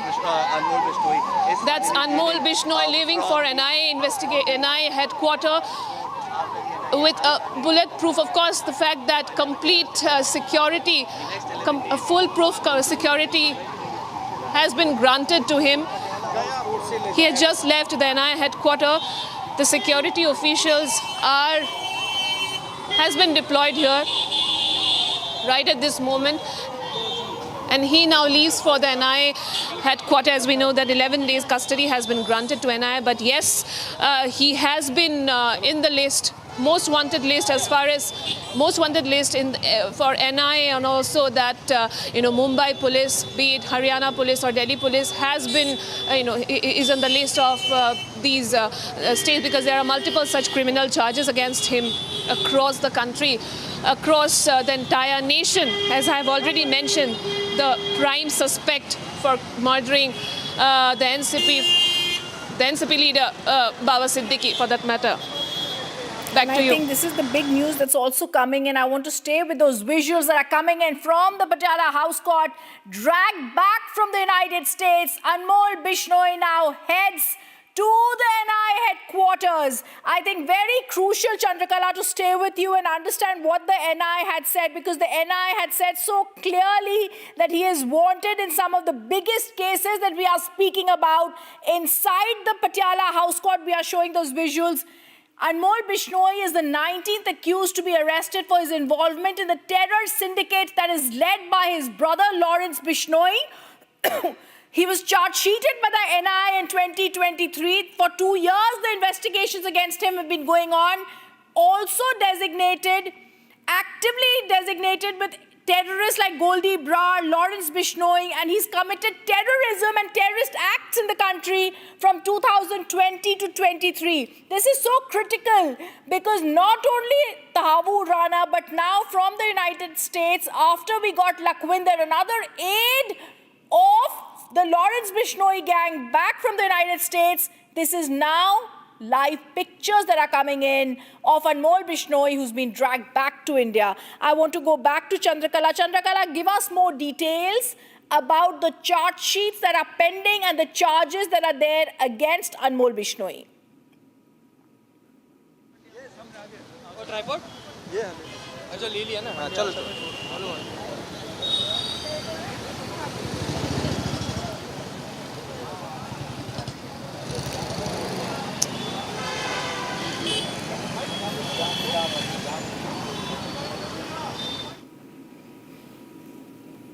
All right, I also want to tell our viewers that he has been brought back, and there are charges of terrorism and terror activities against gangster Anmol Bishnoi. He was also engaged in extortion in India from foreign soil with the help of other gangsters. One of the key charges against him, staying with those pictures from the Patiala House Court. Let me go across to Ishan, also joining us. Ishan, the words from the NI are so clear. 11-day custody has been asked for. Full list of allegations against him are so clear. He's also been arrested as accused in the murder of NCP leader Baba Siddique. He was charge-sheeted for various crimes, including aiding terrorism, Ishan. Yeah, that is completely true. The most important factors in this case is the UAPA allegations being laid against the Anmol Bishnoi. Anmol Bishnoi has been charged under UAPA for his violations in Punjab, wherein the attack on the Special Investigative Unit of Punjab by Lawrence Bishnoi gang, wherein they used the rocket launchers to attack on it. This rocket launcher was smuggled in from Pakistan, and the Bishnoi gang has been using extortion and terror as a part of its modus operandi to raise funds, and now the smuggling operation from Canada and human smuggling from India to Canada was being conducted by this gang. Lawrence Bishnoi was the key accused in the October 2025 charge sheet, and is now being brought back to India by the agencies. Back to studio. All right, thank you for giving us those details. The top focus that we'll continue tracking at this time. Viewers, the other top focus that we have right now, top government sources in the Air India case tell us that when Air India has asked the government to be given back 4,000 crore rupees as compensation, the matter of 4,000 crore subsidy will be evaluated and the matter will be taken up with other stakeholders on the requests that have been made by Air India. The likely third round of the meeting with the Ministry of Finance will also be taking place. This is the top focus and exclusive angle that we have been tracking right here at Republic TV. I want to try and go across to my colleague Harsha on this focused story. And Air India, while everybody has been speaking about Operation Sindoor and we are celebrating our victory, in the third round of meetings to be held, Air India knocks at the PMO door, asking for 4,000 crore relief amid soaring losses.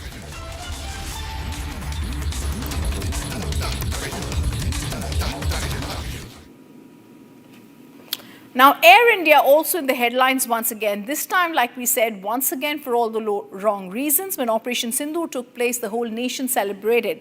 But Air India was more focused on recuperating their losses. That's exactly why they're now claiming they deserve a 4,000 crore rupee subsidy from the Indian government, a claim which comes with a lot of controversy.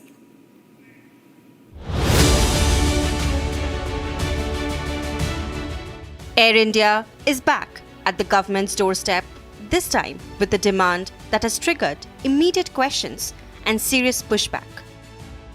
After Operation Sindoor and the subsequent airspace disruptions, several international routes tightened. But while every airline faced detours, only Air India is asking a huge taxpayer-funded bailout.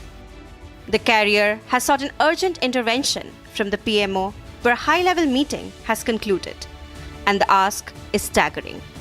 Air India is seeking permission to use Chinese airspace and a 40,000 crore subsidy to cover mounting losses. Air India says that the detours post the Pahalgam terror attack have caused fuel burn, crew time extensions, citing mounting operational losses. But here's the real question. If every airline is flying longer routes, why is only Air India claiming crisis-level losses? Should public money be used to compensate a private airline?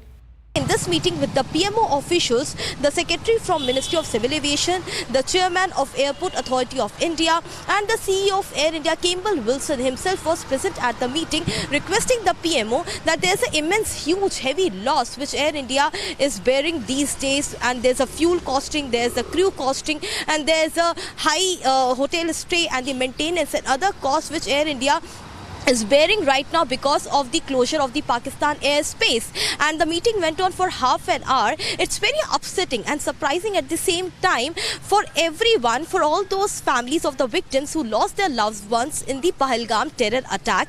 And here in Air India and its PPD is precisely mentioning that after the Pahalgam terror attack, there has been detour around the Pakistan airspace, the flights which are going to North America, UK and also in the several parts of Middle East, everywhere.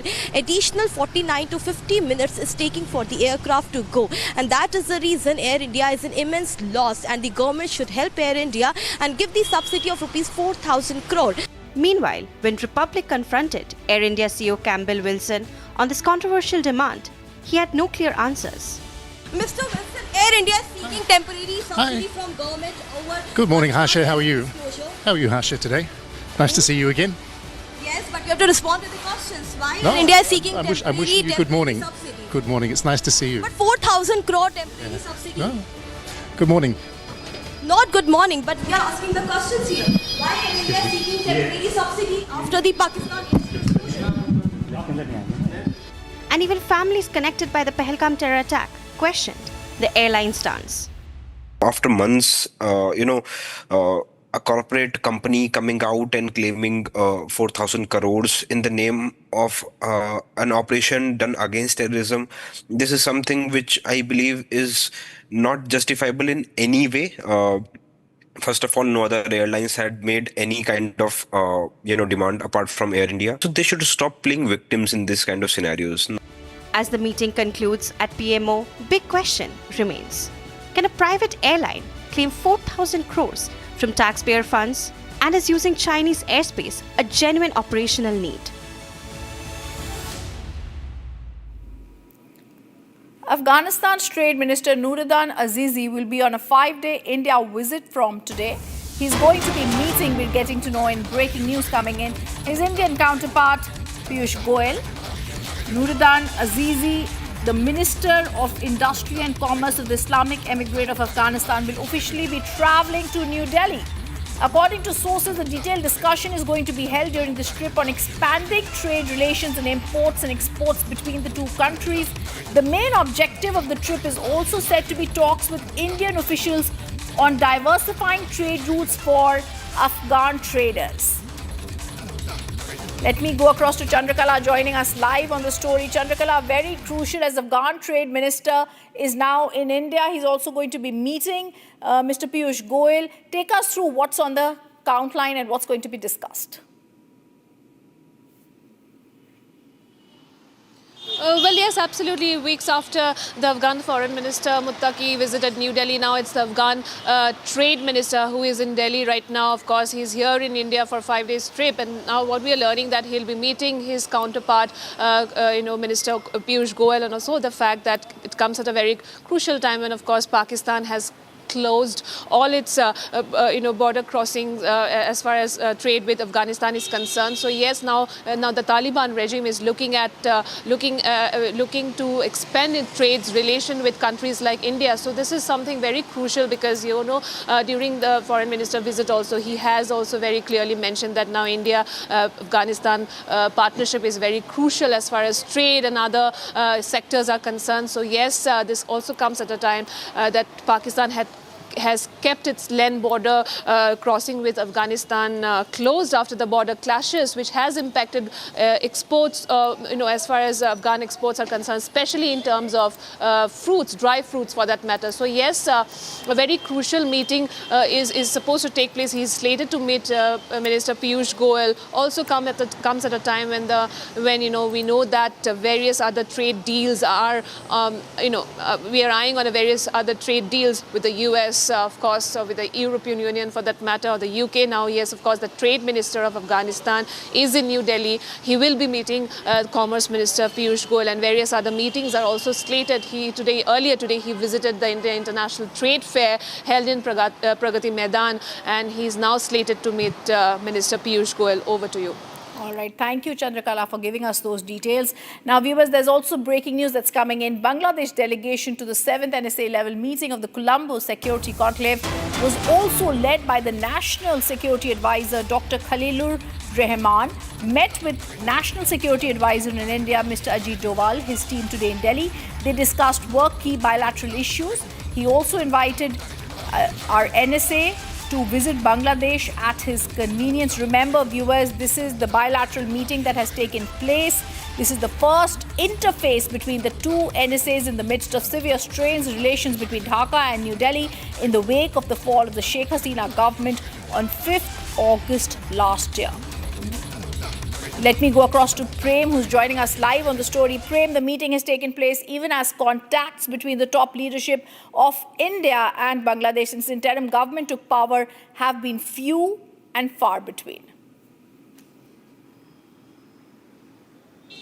Bangladesh NSA Khalilur Rahman, along with his team, delegation has met NSA Ajit Doval today.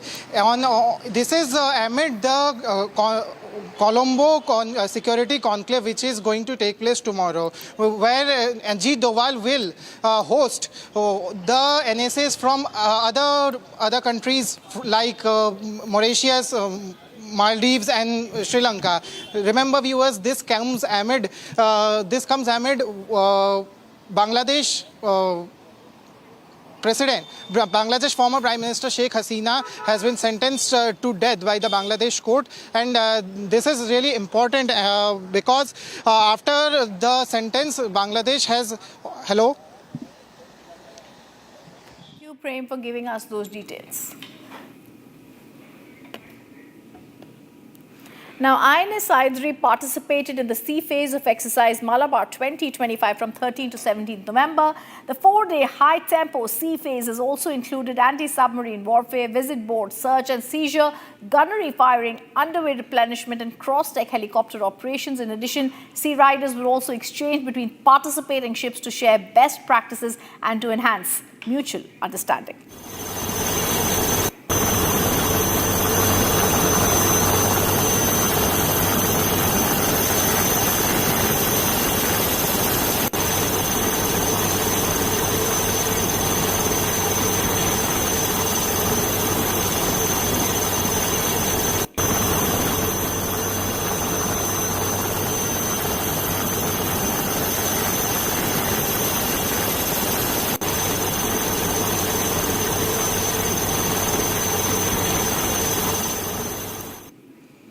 Now, men in green turned men in blue today as courage met pure sporting passion. During exercise Mitra Shakti, 11 Indian and Sri Lankan contingents stepped off the exercise area onto the cricket field, transforming the ground into a vibrant arena of camaraderie and brotherhood. What followed was a high-energy, friendly match where teamwork replaced tactics with cheers abound. In those moments, it's not uniforms that define them, but the spirit of friendship.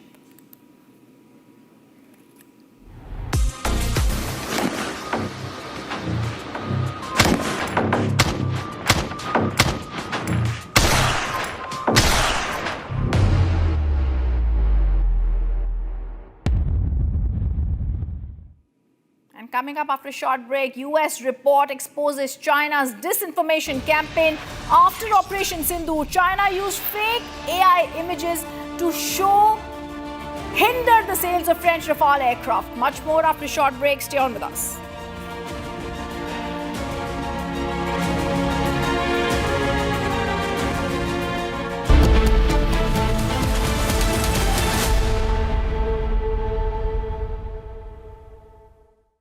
आधे bowl दही में 4 चम्मच MDH चटनी पुदीना मसाला डाला, stir करो, पुदीना चटनी तैयार। MDH चटनी पुदीना मसाला।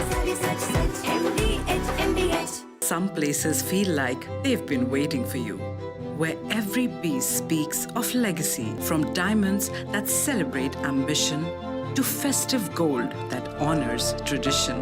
LD Sons. Pure sooji pasta उबालो मिलाओ और खाओ 8 मिनट में तैयार। क्या टेस्ट है सबका राजा हार्डकोर मसाला केसरिया से मन जोगी हुआ रे दिल झूमे देखो मतवारा हुआ रे केसरिया से मन जोगी हर पल मनाओ केसरी त्योहार विमल बोलो जुबान Kesari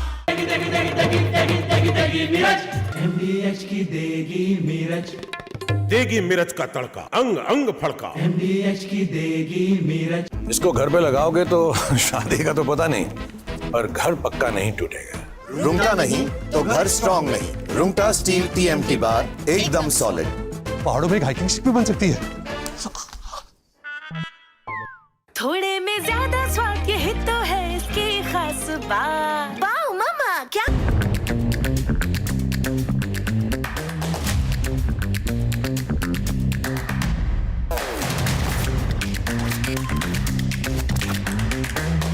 The infrastructure industry, the real estate industry, and everything associated with it eventually is a huge contribution, not just to the country's GDP, but to our overall potential to be a global player.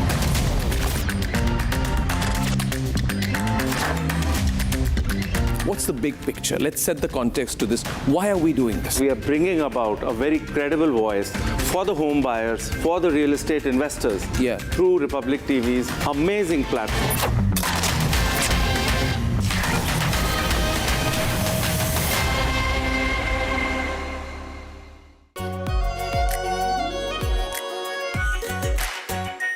Our pure Shahi Paneer Masala.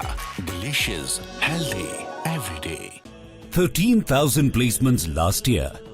At Amity, we are committed to nurturing passionate, hardworking and proactive professionals. अब छोलिया हो या लोबिया, सफेद चने या काले चने, सब कुछ मजेदार बने। Some places feel like they've been waiting for you, where every piece speaks of legacy, from diamonds that celebrate ambition to festive gold that honors tradition. LD Sons. थोड़े में ज्यादा स्वाद यही तो है इसकी खास बात। वाओ मामा क्या स्वाद है। अरे मेरे राजा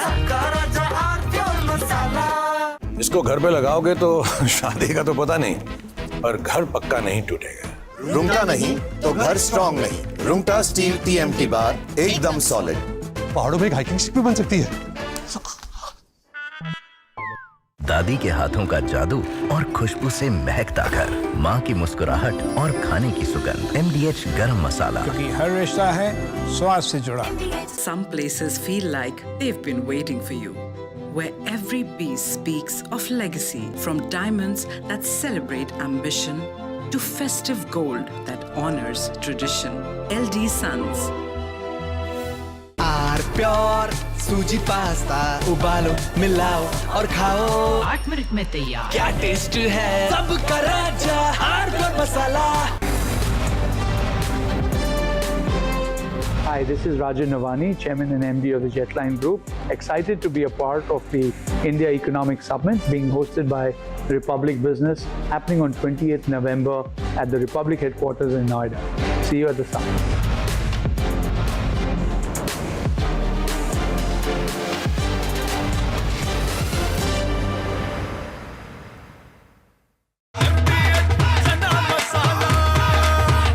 छोलिया हो या लोबिया, सफेद चने या काले चने, सब कुछ मजेदार बने। Some places feel like they've been waiting for you, where every piece speaks of legacy, from diamonds that celebrate ambition to festive gold that honors tradition. LD Sons.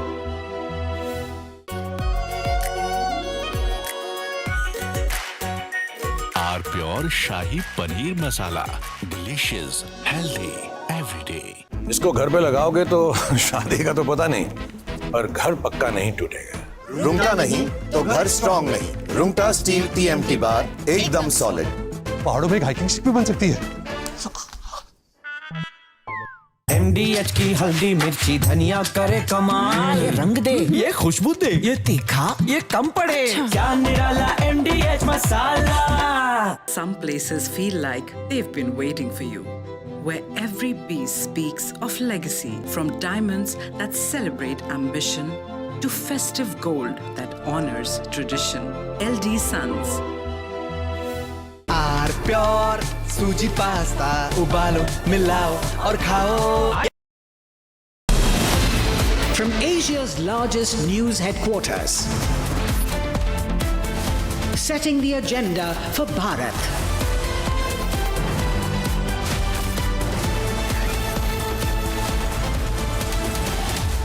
You're watching Republic.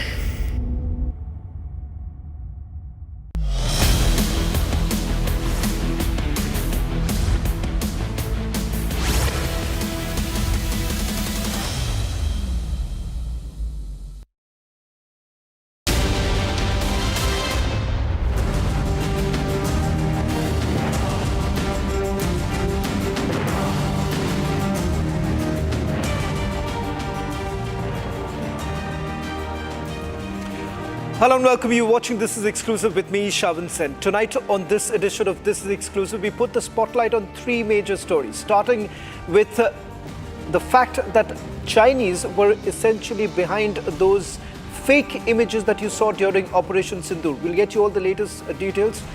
The other big story that we've been tracking, the only network to expose Ajit Pawar's son Parth Pawar, raising questions as to why he does not figure in the FIR that has been named.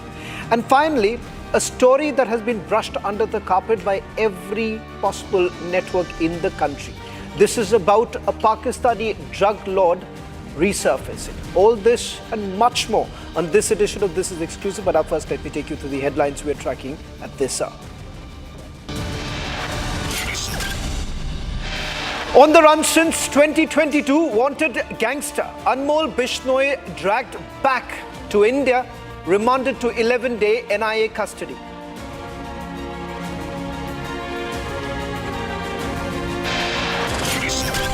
US report exposes China's disinformation campaign after Operation Sindoor. China used fake AI images to hinder the sale of French Rafale aircraft.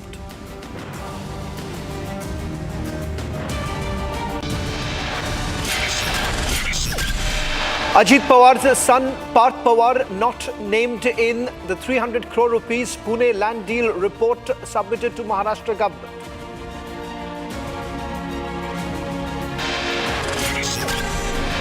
Notorious Pakistani drug lord Haji Salim resurfaces in a case related to 2021 narco consignment seizure. Only on Republic TV we get you the latest details of what really happened in the Kerala High Court.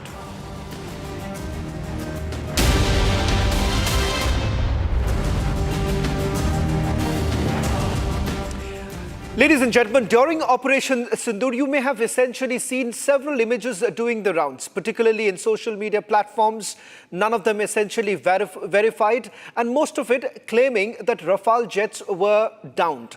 And the fact that it is the Chinese jets that have essentially given the face saver for the Pakistanis. Now, that was a lie that we have been saying all this while, but now it is also officially confirmed. Now, this is a report that has been submitted before the United States Review Committee. US-China Economic and Security Review Commission has accused China of orchestrating a propaganda effort after Operation Sindoor as per its grey zone attempts to use fake social media accounts that spread AI images of supposed debris from planes.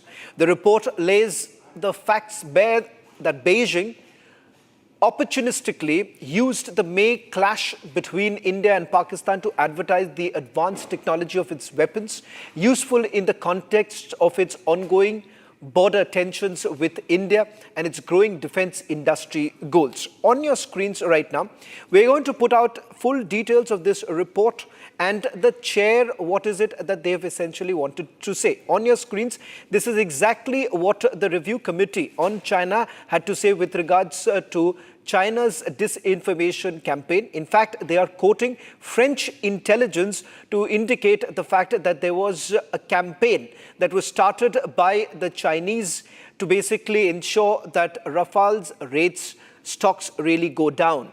And the fact that they are able to convince potential buyers about Chinese aircraft. Let me also now take you through some more details coming in, some more breaking news coming in on this entire story that is first broken by Republic TV. This is about Pakistan's use of Chinese weapons to down French Rafale fighter jets used by India. Now became a particular selling point for the Chinese embassy defense sale efforts. On your screens right now, this is exactly what the Chinese had to indicate. The Chinese embassy banked on Pakistan using their own weapons. Over the next couple of minutes, I'm also going to take you through instances where during Operation Sindoor, efforts were essentially made to lie on several aspects. Before I go across through all the elements that we have basically lined up for you to understand what exactly happened during Operation Sindoor, breaking this down is Group Captain Anant Mathur, a veteran Indian Air Force pilot who's joining us on this broadcast. Group Captain Mathur, it's now official. Citing French intelligence, you have had the review committee indicating the fact that there was a disinformation campaign that was started by the Chinese. We all knew here in India, but there were few people who still questioned it. How do you really look at this report which has now been made public? Hi, good evening. So firstly, I want to tell you that this aspect is an important aspect of any statecraft which involves information warfare. And it is important for India to stay united against this kind of information warfare. Fault lines in India will be exploited by our adversaries, and China is one of them. And while this report pinpoints China, they were not the only people who were doing this information warfare against us.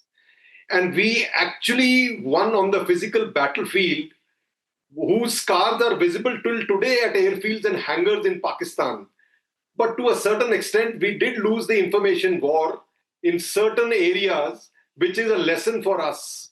We need to act much faster and quicker with more vigor all across the world. As far as Chinese are concerned, they were able to use this data.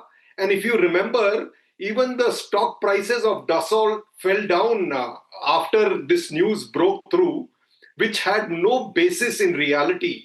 And it only took a few days for it to recover to the original stock value, because as the information warfare wound down, the reality came into play, and we were really able to showcase that while we had pictures of hangars with aircraft being destroyed by India, the hits on the airfields, the hits at Kirana Hills, they had nothing to show.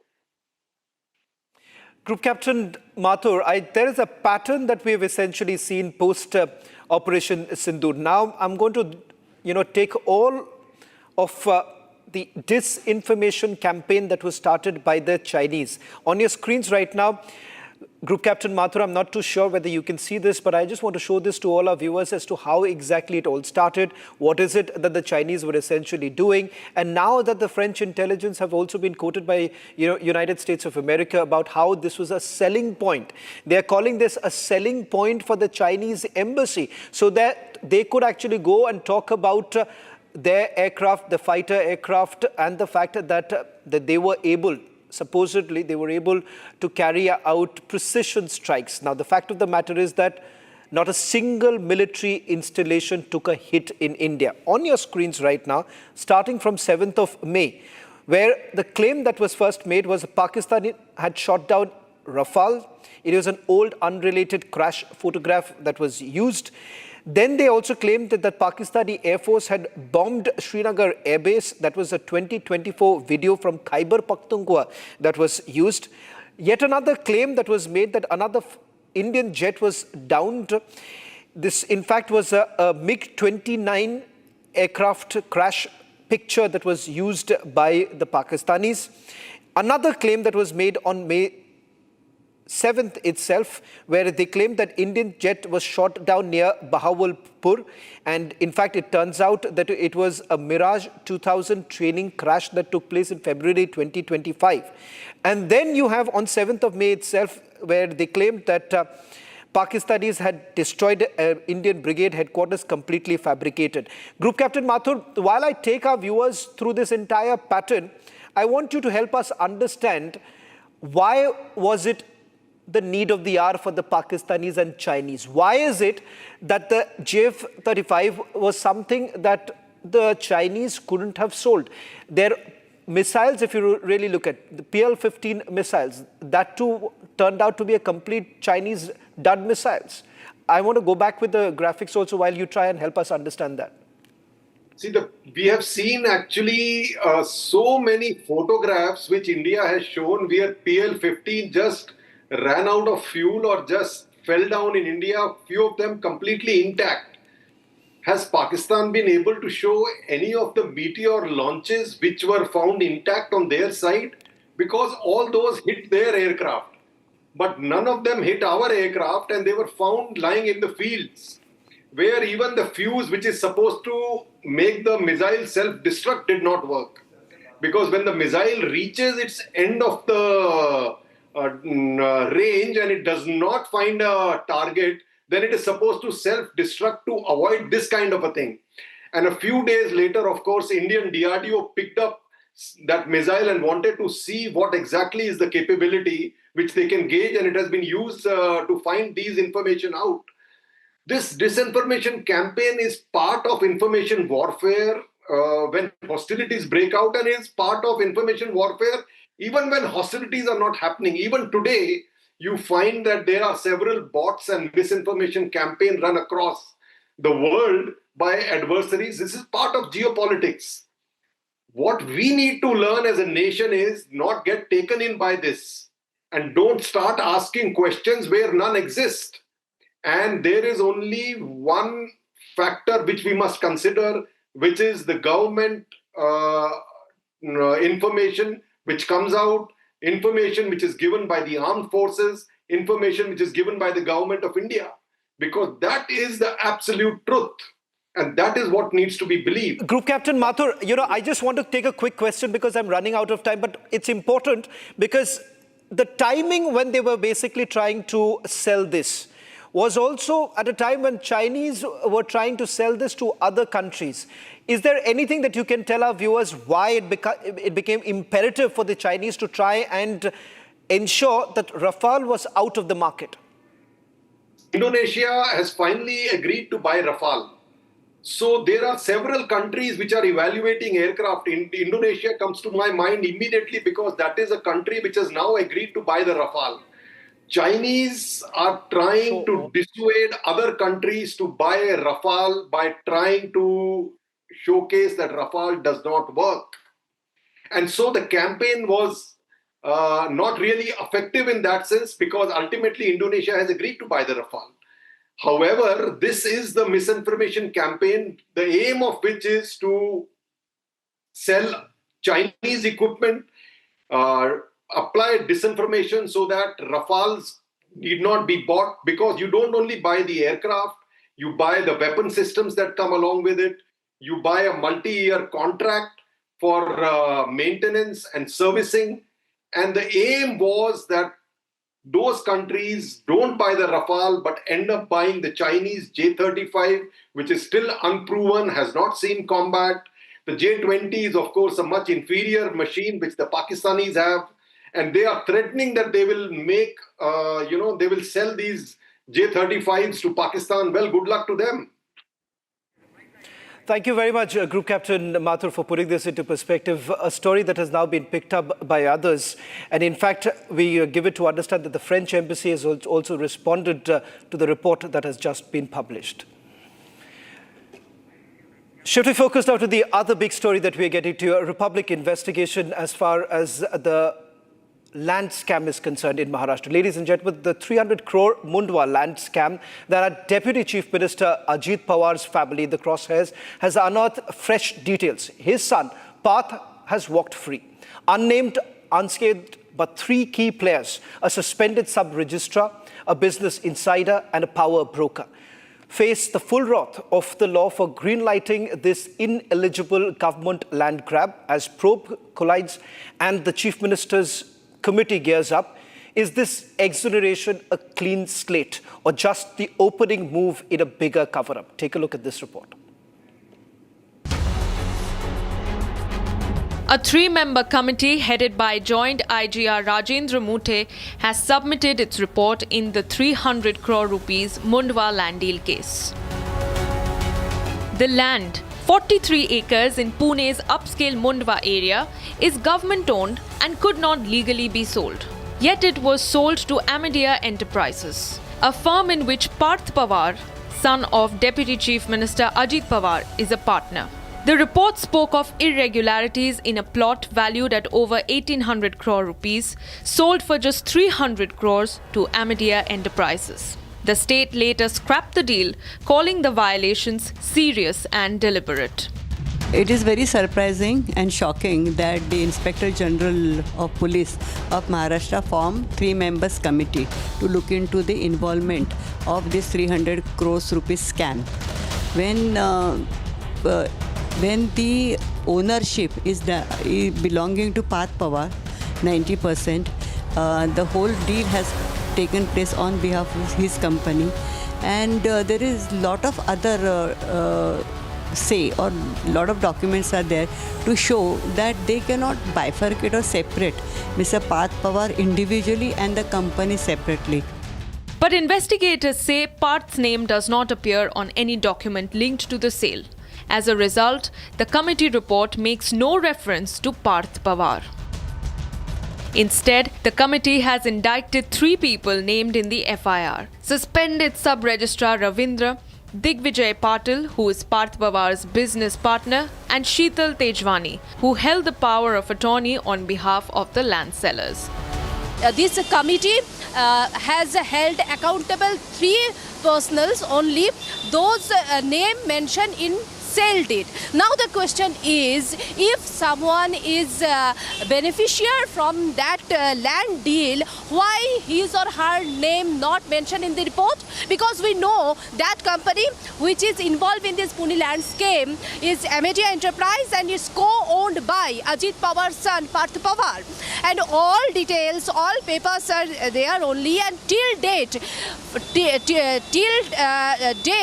the Parth Pawar is the co-owner of that company. Parth Pawar was beneficiared by these deals. Why his name not came in this report?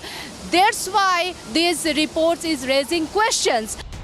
Sub-Registrar Taru is accused of using a skip option in the registration system, bypassing mandatory checks and government land. The probe also found shocking financial gaps. The Maharashtra government has very tactfully tried to save its alliance partner, that is the Ajit Pawar faction of the NCP, to ensure that Ajit Pawar's son is not implicated in this matter. It is a clear open and shut case where Parth Ajit Pawar's company, Amadia LLP, has not once but twice made application for waiver of stamp duty. First, it was the adjudication which was filed before the competent authority, and that authority had ruled that they had to pay a certain amount of stamp duty. And there, in that document, which I can share with Republic Channel, it clearly shows that it was Amadia Enterprises LLP which has actually filed or made that application for adjudication. But records show Parth Pawar signed the LLP resolution, he signed the stamp duty waiver proposals worth crores, and his signature appears on internal registration approvals.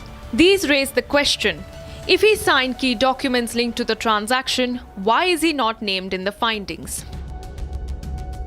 Officials maintain the committee's mandate was narrow, limited to procedural lapses, not criminal liability. But critics argue that if Parth signed resolutions, approvals and waiver requests, his role cannot be dismissed. A separate high-powered committee, headed by the Additional Chief Secretary, is now examining whether these signatures and approvals amount to greater responsibility. Meanwhile, Amedia Enterprises has been issued a notice to pay 42 crore in stamp duty after the deal was cancelled. The company has 7 days to respond.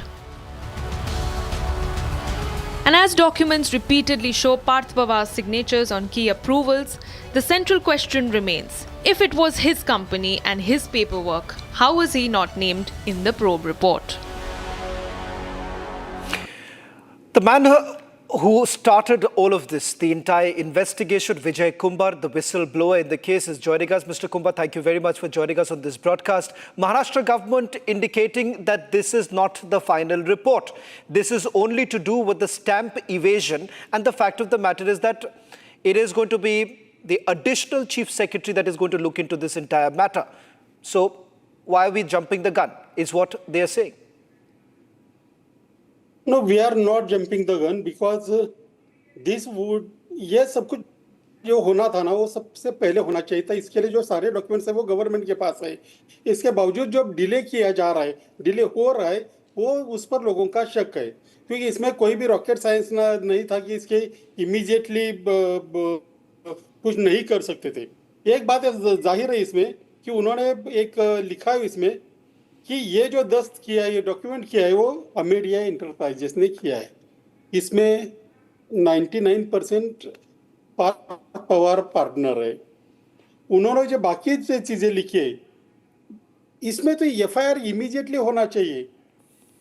Amadea enterprises LLP and partner Digvijay Patil, इनके बारे में जो allegations है, knowingly attempted to purchase government land. बहुत बड़ा आरोप है. Fraudulently sought stamp duty exemption. Manipulated document submitted for stamp duty inquiry. Evasion of stamp duty investigation. Attempted to register deed through false representation. क्या एक छोटे आरोप है? क्या इसमें किसी को छोड़ा जा सकता है? बाद में इन्वेस्टिगेशन करेंगे, बाद में ये करेंगे. तो ये सब कुछ है, ये पहले ही होना चाहिए था. इसलिए लोग ये कर रहे हैं और इसमें इसलिए डिले हो रहा है. इसमें इसलिए बार बार रोका जा रहा है कि इसमें अजित पवार जी का लड़का है. अगर कोई और होता तो क्या इतनी देर लगती? विजय जी, ये जो आरोप है, ये अगर किसी आम आदमी पर होते तो उसका क्या होता? विजय जी, इसको लेकर वापस हम लोग चर्चा भी करेंगे. हमारे editor in chief Arnab Goswami आज इस पर डिबेट भी कर रहे हैं. मैं चाहूंगा कि आप उस वक्त जुड़े. आपने एक सवाल भी उठाया है, a question that is being raised about the role of Parth Pawar itself, the very fact that he was part of multiple meetings and he happens to be the full director of this very company. That's all that we have time as far as this story goes. I want to quickly take you through another big story that has been completely brushed under the carpet. Ladies and gentlemen, this is a case that dates back to 2021. A Pakistani terror drug lord was smashed in the head of the night by the Indian Coast Guard. 300 kilos of pure heroin, AK-56 rifles fresh from Pakistan Ordnance Factory, and a direct line to Dawood Ibrahim's D Company and the ISI. The mastermind was global terrorist Haji Salim. In fact, operating from Dubai, hand-holding Sri Lankan boats to flood our shores. The NIA, in fact, earlier today, has actually told the Kerala High Court, they have dropped the bombshell in Kerala High Court, saying that this was no ordinary smuggling run. It was a calculated strike on India's security. In fact, the matter actually came up before the Kerala High Court. I want to quickly take you through all the images that have now been accessed and who exactly is this person. We'll try and see if we can get a quick word from my colleague Shankar, who's going to join us from Tripura. But first, take a look at this report.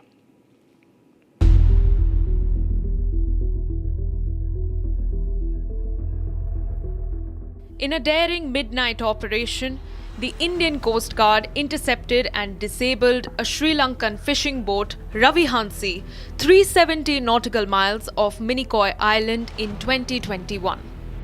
6 Sri Lankan crew members were arrested on the spot, and later 7 more Sri Lankan refugees were rounded up in Tamil Nadu and Kerala. The National Investigation Agency's latest revelations before the Kerala High Court has stunned everyone. The kingpin behind this arms drug consignment is none other than Pakistani terrorist and drug lord Haji Salim, a close associate of ISI and Dawood Ibrahim's D Company, wanted by Interpol and several global agencies. Call data records show the accused were in direct contact with Haji Salim, a UAE national and an Indian handler. The plan was to smuggle the deadly cargo through Lakshadweep to destabilize India. The operation in itself was a textbook example of real-time intelligence fusion. Technical intelligence inputs between March 15th and 17th merged with live surveillance by Coast Guard dorniers and ships led to pinpoint interception of the drifting Ravi Hansi. As investigations continue, the Kerala High Court is set to deliver its final order on the bail. Well, that's all that we could pack in this edition of This Is Exclusive. Coming up, trending with my colleague Ayun.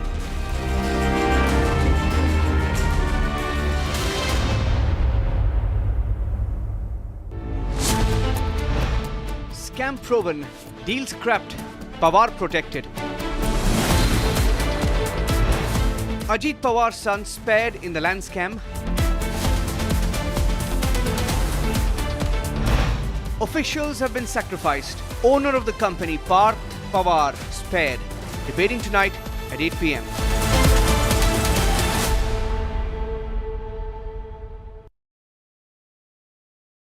Co-powered by Century Ply Club Prime. Raho befikar. पैसा लगाना है तो century ply club prime पे लगाओ। डूबेगा नहीं, जलेगा भी नहीं, कोई खा नहीं जाएगा, धोखा नहीं देगा, ऊपर नीचे भी नहीं होगा, सेफ रहेगा, सिक्योर्ड मिनिमम 30 साल का रिटर्न देगा। अब इससे बेटर इन्वेस्टमेंट है तो बताओ। सेंचुरी प्लाई क्लब प्राइम, रहो बेफिक्र। ये है सीक्रेट रेसिपी एमडीएच का जीरा सिप जल जीरा मसाला।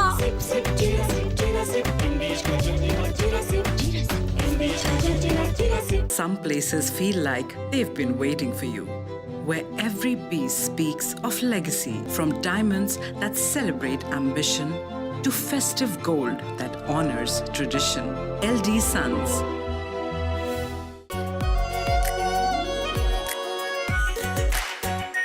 Our pure Shahi Paneer Masala. Delicious, healthy, every day. मुस्कुराए लड़खड़ाए जिंदगी चाहे जो भी हो। सर, पेशेंट के लिए कौन सा रूम प्रेफर करेंगे आप? जिंदगी भर के प्यार का कोई रेट कार्ड नहीं होता। Tata AIG health insurance, with you like family, with you always. दादी के हाथों का जादू और खुशबू से महकता घर, माँ की मुस्कुराहट और खाने की सुगंध। MDH गरम मसाला, क्योंकि हर रिश्ता है स्वाद से जुड़ा। Some places feel like they've been waiting for you, where every piece speaks of legacy, from diamonds that celebrate ambition to festive gold that honors tradition. LD Sons.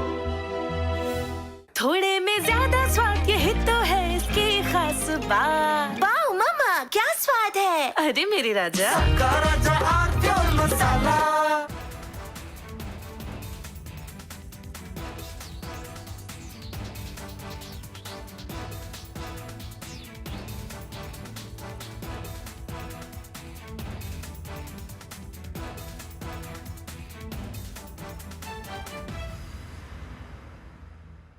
China and Japan are clashing verbally over Taiwan. Tensions between China and Japan have risen over Taiwan's security. Japan has signaled it may intervene in a potential conflict, viewing it as a threat to its own stability. China condemned this as meddling, issuing strong warnings and summoning diplomats. This conflict started when Japan's newly appointed Prime Minister, Sanae Takaichi, issued a direct warning to China during a session of the country's parliament. She stated that a conflict in the Taiwan Strait could represent a survival-threatening situation for Japan, implying that Tokyo might need to intervene militarily to protect its interests. This marked a bold escalation in Japan's stance on the Taiwan issue, signaling readiness to support Taiwan against potential Chinese action. Takaichi's comments, delivered amid rising regional tensions, prompted an immediate and sharp rebuke from Beijing, highlighting the fragile balance in East Asia and the risk of broader confrontation. The remarks made by the Japanese leader on Taiwan constitute an interference in China's internal affairs and a serious violation of the One China principle and the basic norms governing international relations. Such words are extremely irresponsible and dangerous in nature and have caused very negative impact. Taiwan is an island of 23 million people, situated about 100 miles off China's southeast coast. China regards it as a breakaway province under the One China principle, insisting that other countries acknowledge this and avoid treating Taiwan as a sovereign state. Taiwan, however, maintains its own government, conducts elections, and runs an independent economy, a setup rooted in 1949 when China's civil war concluded with the defeated nationalist forces retreating to the island while the communists consolidated power on the mainland. This division has persisted without full-scale war, but mutual distrust has grown. China has intensified its military presence around Taiwan in recent years, viewing reunification as a national goal. For instance, in October this year, H-6K bombers from the People's Liberation Army Air Force conducted flights over the island, while June exercises involved over 70 aircraft, including J-16 fighters and unmanned drones, crossing the median line of the Taiwan Strait. Naval operations have featured Type 052D destroyers and Type 054A frigates patrolling the waters. Beijing frames these as defensive drills to deter independence moves. Japan claims to be a peace-loving nation, yet the Takaichi administration has made vague and ambiguous remarks. China is seriously concerned about Japan's recent military and security developments. In turn, the United States supplies Taiwan with arms like Patriot missiles and F-16. Was Congress pushing China's anti-Rafale campaign? From Asia's largest news headquarters, setting the agenda for Bharat.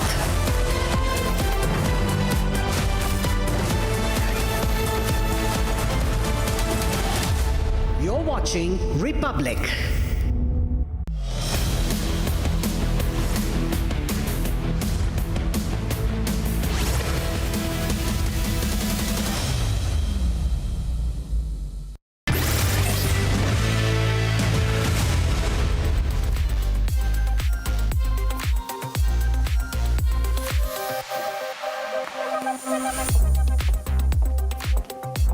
From your smartphones to your smart televisions, trending stories are breaking the internet. Tonight, we have packed for you.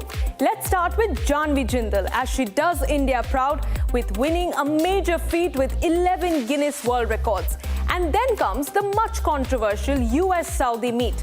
Despite the US intelligence findings linking the prince to the 2018 Washington journalist murder, he also went viral for dismissing this important address and instead harping about his lack of sleep schedule. And lastly, we see an outage on Amazon Web Services. We have this and a lot more packed in this episode for you tonight. I'm Oyana and this is Trending.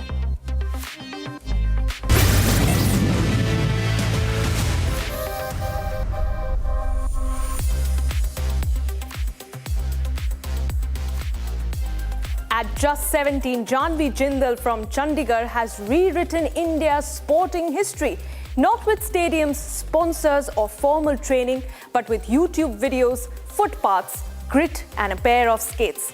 Today, she stands as India's highest female Guinness World Record holder with 11 Guinness titles, second only to Sachin Tendulkar's 19 among Indian sportspersons. What makes her journey even more extraordinary is that Janhvi is entirely self-taught.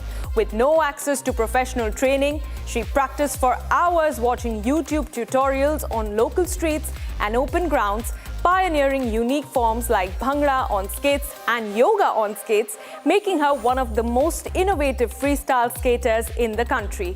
She began her Guinness record journey at 16 and she has already surpassed Aryan Shukla, the previous under-18 record holder. Janvi has a total of 21 major records to her name, including the 11 Guinness World Records. They entail 11 Guinness World Records and 8 India Book Records, 1 Asia Book Record and 1 Worldwide Book of Records title.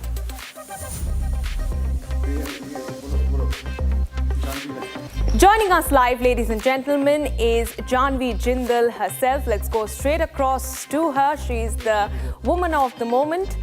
Janvi, if you can hear me, thank you for joining us on Trending this evening. 11 Guinness World Record titles at your young age. First up, how does it feel? Hi everyone, it is feeling amazing and it is such a huge honor that I'm able to have 11 Guinness World Record title under my name, becoming the highest Guinness World Record holder female in India and second highest after Sachin Tendulkar as a sports player. It is amazing. Janvi, you know, I have to ask you, when you're spinning 12 rotations in just 30 seconds, what is it that is going through your mind at the time? You're nervous, you're full of tension, or are you at ease? What is it that is playing through your mind at the time? I am sorry, I'm not able to hear you. Janvi, can you hear me? Yeah, I can hear you now. All right. My question to you was, when you're spinning 12 rotations in just a mere 30 seconds, you know, it can pass by in just a blink of an eye. I want to ask you, what is it that's running through your mind at the time? Are you nervous? Are you at ease? Tell us your feelings. Tell us how you ease through it. Well, it is definitely very stressful because the whole years of practice is just dependent on that 30 seconds and 30 seconds spinning without any break at your top high speed at the most capability of your body. It is very tougher, but at the very exact moment, equally exciting. I think at that moment, definitely something goes in. I should not fall. I should be calming myself. And the other part of me, that's the child, it's very excited. And I think it's one of the experiences one should always have. Right. Janvi, how do you balance your time with education, your studies, and with any other hobbies that you enjoy, and of course, your passion for skating? I'm doing my plus 2 right now from 16 model, a government school of Chandigarh. And of course, there's the point that it's a board class and I have to study as well as do my skating. I try that I do my studies while I'm traveling or whenever I have my free time on my hand. I try doing it from the YouTube lessons or home tutoring or something within those things. I also try that I'm able to manage my gym, yoga, skating classes, skating practice, all within the 24-hour day schedule. Right. Janvi, one final question before I let you go. Any message that you have for young girls out there who are eyeing a similar Guinness World Record for just like you? Well, I just want to say one thing to all the children, especially the girls, that I have learned everything through internet. And I think that internet is a source that is available in every household nowadays. I think I have proved that learning a physical game from the internet, it's possible. And I think you can achieve the same. And maybe another day, you will become the next Guinness World Record holder. All right, Janvi, thank you for joining us on Trending and giving us an insight into your journey. We'll surely contact you soon. All right, viewers, there seldom are days when the US President Donald Trump has not hit the headlines. Today, it's no different as he makes it to the headlines yet again. This time, it's over meeting the Saudi Crown Prince Mohammed bin Salman. Despite the US intelligence indicating the latter's involvement in the 2018 murder of Washington journalist Jamal Khashoggi, sending shockwaves through the US-Saudi relationship, this meeting between the US President and the Saudi Crown Prince doesn't come without its own share of controversy. This visit of the Crown Prince also marks the first in over 7 years.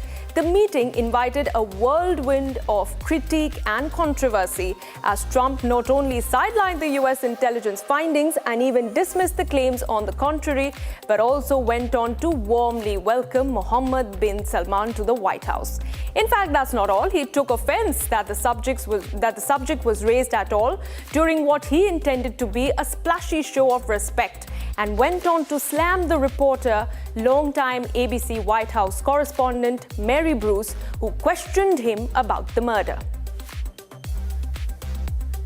Mr. President, is it appropriate, Mr. President, for your family to be doing business in Saudi Arabia while you're president? Is that a conflict of interest? And Your Royal Highness, the U.S. intelligence concluded that you orchestrated the brutal murder of a journalist. 9/11 families are furious that you are here in the Oval Office. Why should Americans trust you?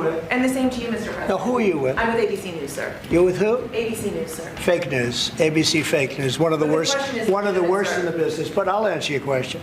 I have nothing to do with the family business. I have left, and when I've devoted 100% of my energy. What my family does is fine. They do business all over. They've done very little with Saudi Arabia, actually. I'm sure they could do a lot.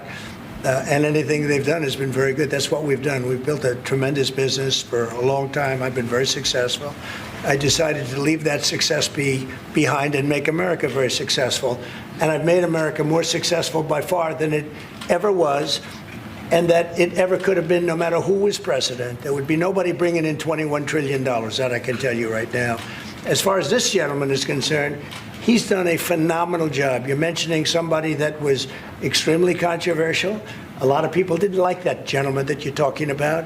Whether you like him or didn't like him, things happen. But he knew nothing about it, and we can leave it at that. You don't have to embarrass our guest by asking a question like that.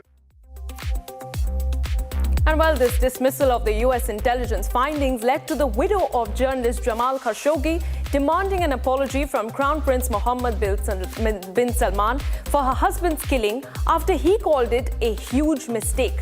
Hanan Khashoggi, in a post on social media platform X, said that there was no justification to murder her husband and the Saudi Crown Prince should compensate her for the loss. Her post has garnered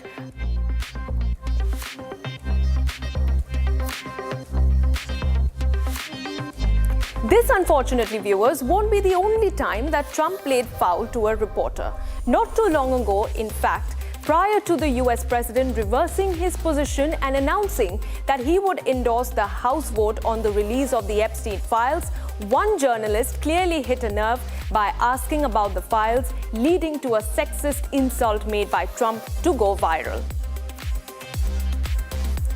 Dictated a couple of memos of something we bring. You're going to find out what did he know with respect to Bill Clinton, with respect to the head of Harvard, with respect to all of those people that he knew, including J.P. Morgan shares. Yeah, Jennifer, go ahead. Incriminating in the files, Venezuela, sir. Quiet, begin. On Venezuela, sir, you've had a lot of meetings on Venezuela. I know you can't tell us what your next steps will be. And viewers, here are the news piping hot off the internet to your screens. These are the hot trends of the day.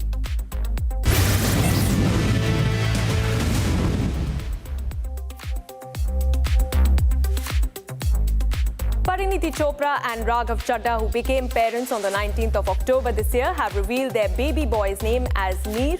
Shared via a joint Instagram post on the 19th of November, the name blends elements of both parents' names and carries deeper meaning.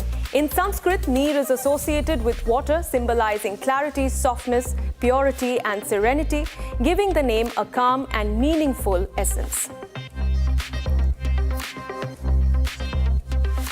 On his 53rd birth anniversary, Assam's legendary singer Zubeen Garg received a massive tribute as 25,000 artists performed his hit song Mayabini in Assamese and Bodo at Chandamari, Kokrajhar. The event, held at the site of a proposed park in his honor, drew huge crowds and earned recognition from the India Book of Records and Asia Book of Records for the biggest group performance. Fans from across Assam and beyond joined in to celebrate the beloved musician. Jimmy Kimmel says the growing scrutiny around the Jeffrey Epstein scandal is clearly weighing on Donald Trump. On the 18th of November, both the House and Senate voted overwhelmingly to release the Epstein files, and Trump has been visibly irritated, lashing out at reporters who questioned him about it. Kimmel joked that Trump is not a happy little meal right now and loses his cool whenever Epstein's name comes up.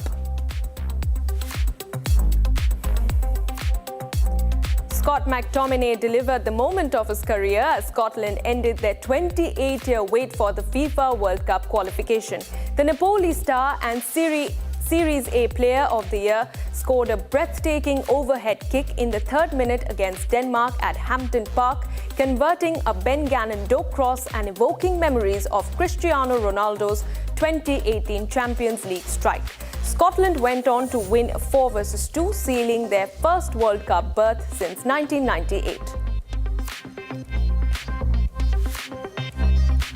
The Las Vegas Metropolitan Police Department has appealed for a public help to identify a man who robbed a casino at gunpoint.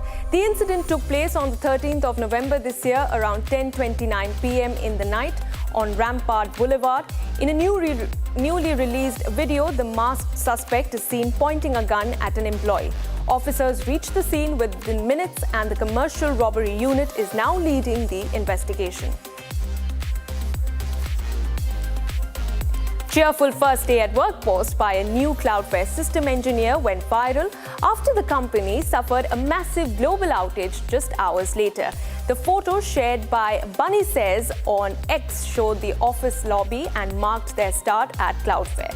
Social media users quickly turned the coincidence into memes, jokingly blaming the new hire with posts like, "What did you press?" gaining millions of views.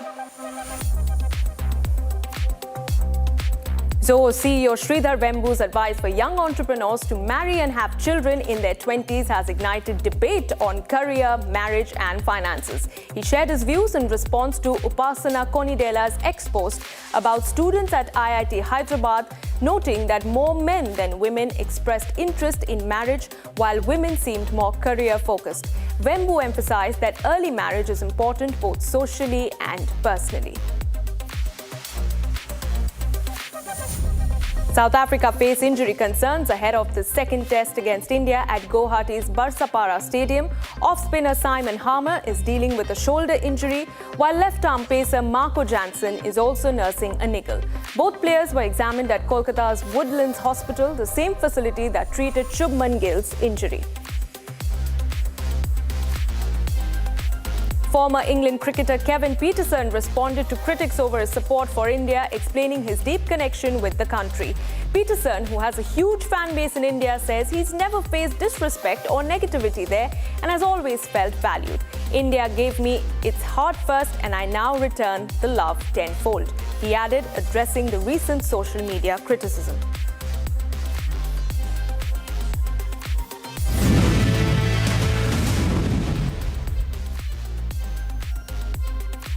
And viewers, the US president cuts no slack when it comes to going viral on the internet. Today is no different as Trump has made it to the headlines and, well, the meme fest. This as he issues a clarification over the quote-unquote snooze fest allegations he's garnered over clips of him falling asleep through Oval House press conferences and important international meetings going viral. Yesterday, in fact, he went on to insist that he's not much of a sleeper, which isn't much of a consolation just days after he was filmed looking fast asleep. Yes, viewers, eyes sealed and slumped in his chair while hosting an Oval Office press conference earlier this month.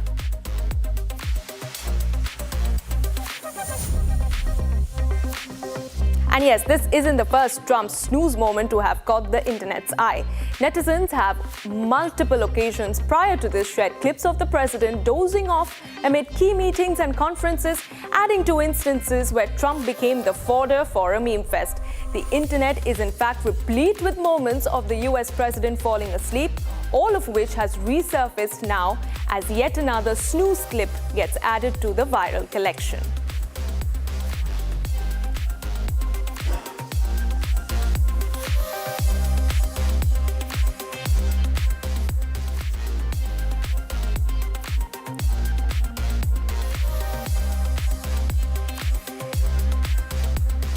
And Donald Trump's clarification came amidst an Oval Office meeting with Saudi Crown Prince Mohammed bin Salman. Yesterday, a Saudi reporter asked Trump of his work ethic, as Trump had prior heaped praises for the Crown Prince's work ethic during his visit to Riyadh in May. Trump had jumped at the opportunity to clarify and smoothen his newest dent on his image, as he said that both him and the Saudi Crown Prince are too busy thinking about our countries to rest. And what's funnier is that while issuing this said clarification, he didn't fail to take a dig at his favorite punching bag and fall guy, former US President Joe Biden, whom he ironically is increasingly likened to amid his recurring incoherencies. Much, and I don't sleep much. I think we have the same schedule. We're thinking about our countries. And if you sleep a lot and you're president, we just had one that slept more than any president. He broke every record. He sleeps all the time, during the day, during the night, on the beach. The only guy could fall asleep on the beach with the press watching. No, he's not a sleeper. I'm not a sleeper. We don't. We talk at night. We can talk. I can call him almost any time. He goes, hi, how you doing? It's like the craziest times. But now, when you love your job, when you love your country, and when you're in a position like we are, future king, highly respected, crown prince, and in my case, president, you're thinking about your country. You're thinking about making America great again. We're thinking about keeping Saudi Arabia strong and vital, and in a pretty tough part of the world, tricky part, right? Tricky part. A lot of tricky people, but he thinks about his country, and I think about my country. I don't want to sleep. All right, viewers, moving on. After several apps faced disruptions yesterday, Amazon Web Services have now been down for hundreds of users. Reports on Down Detector show major outages across cities. This comes just a month after AWS suffered a similar global outage. Cloudflare too reported issues earlier today, raising concerns of widespread server disruptions as websites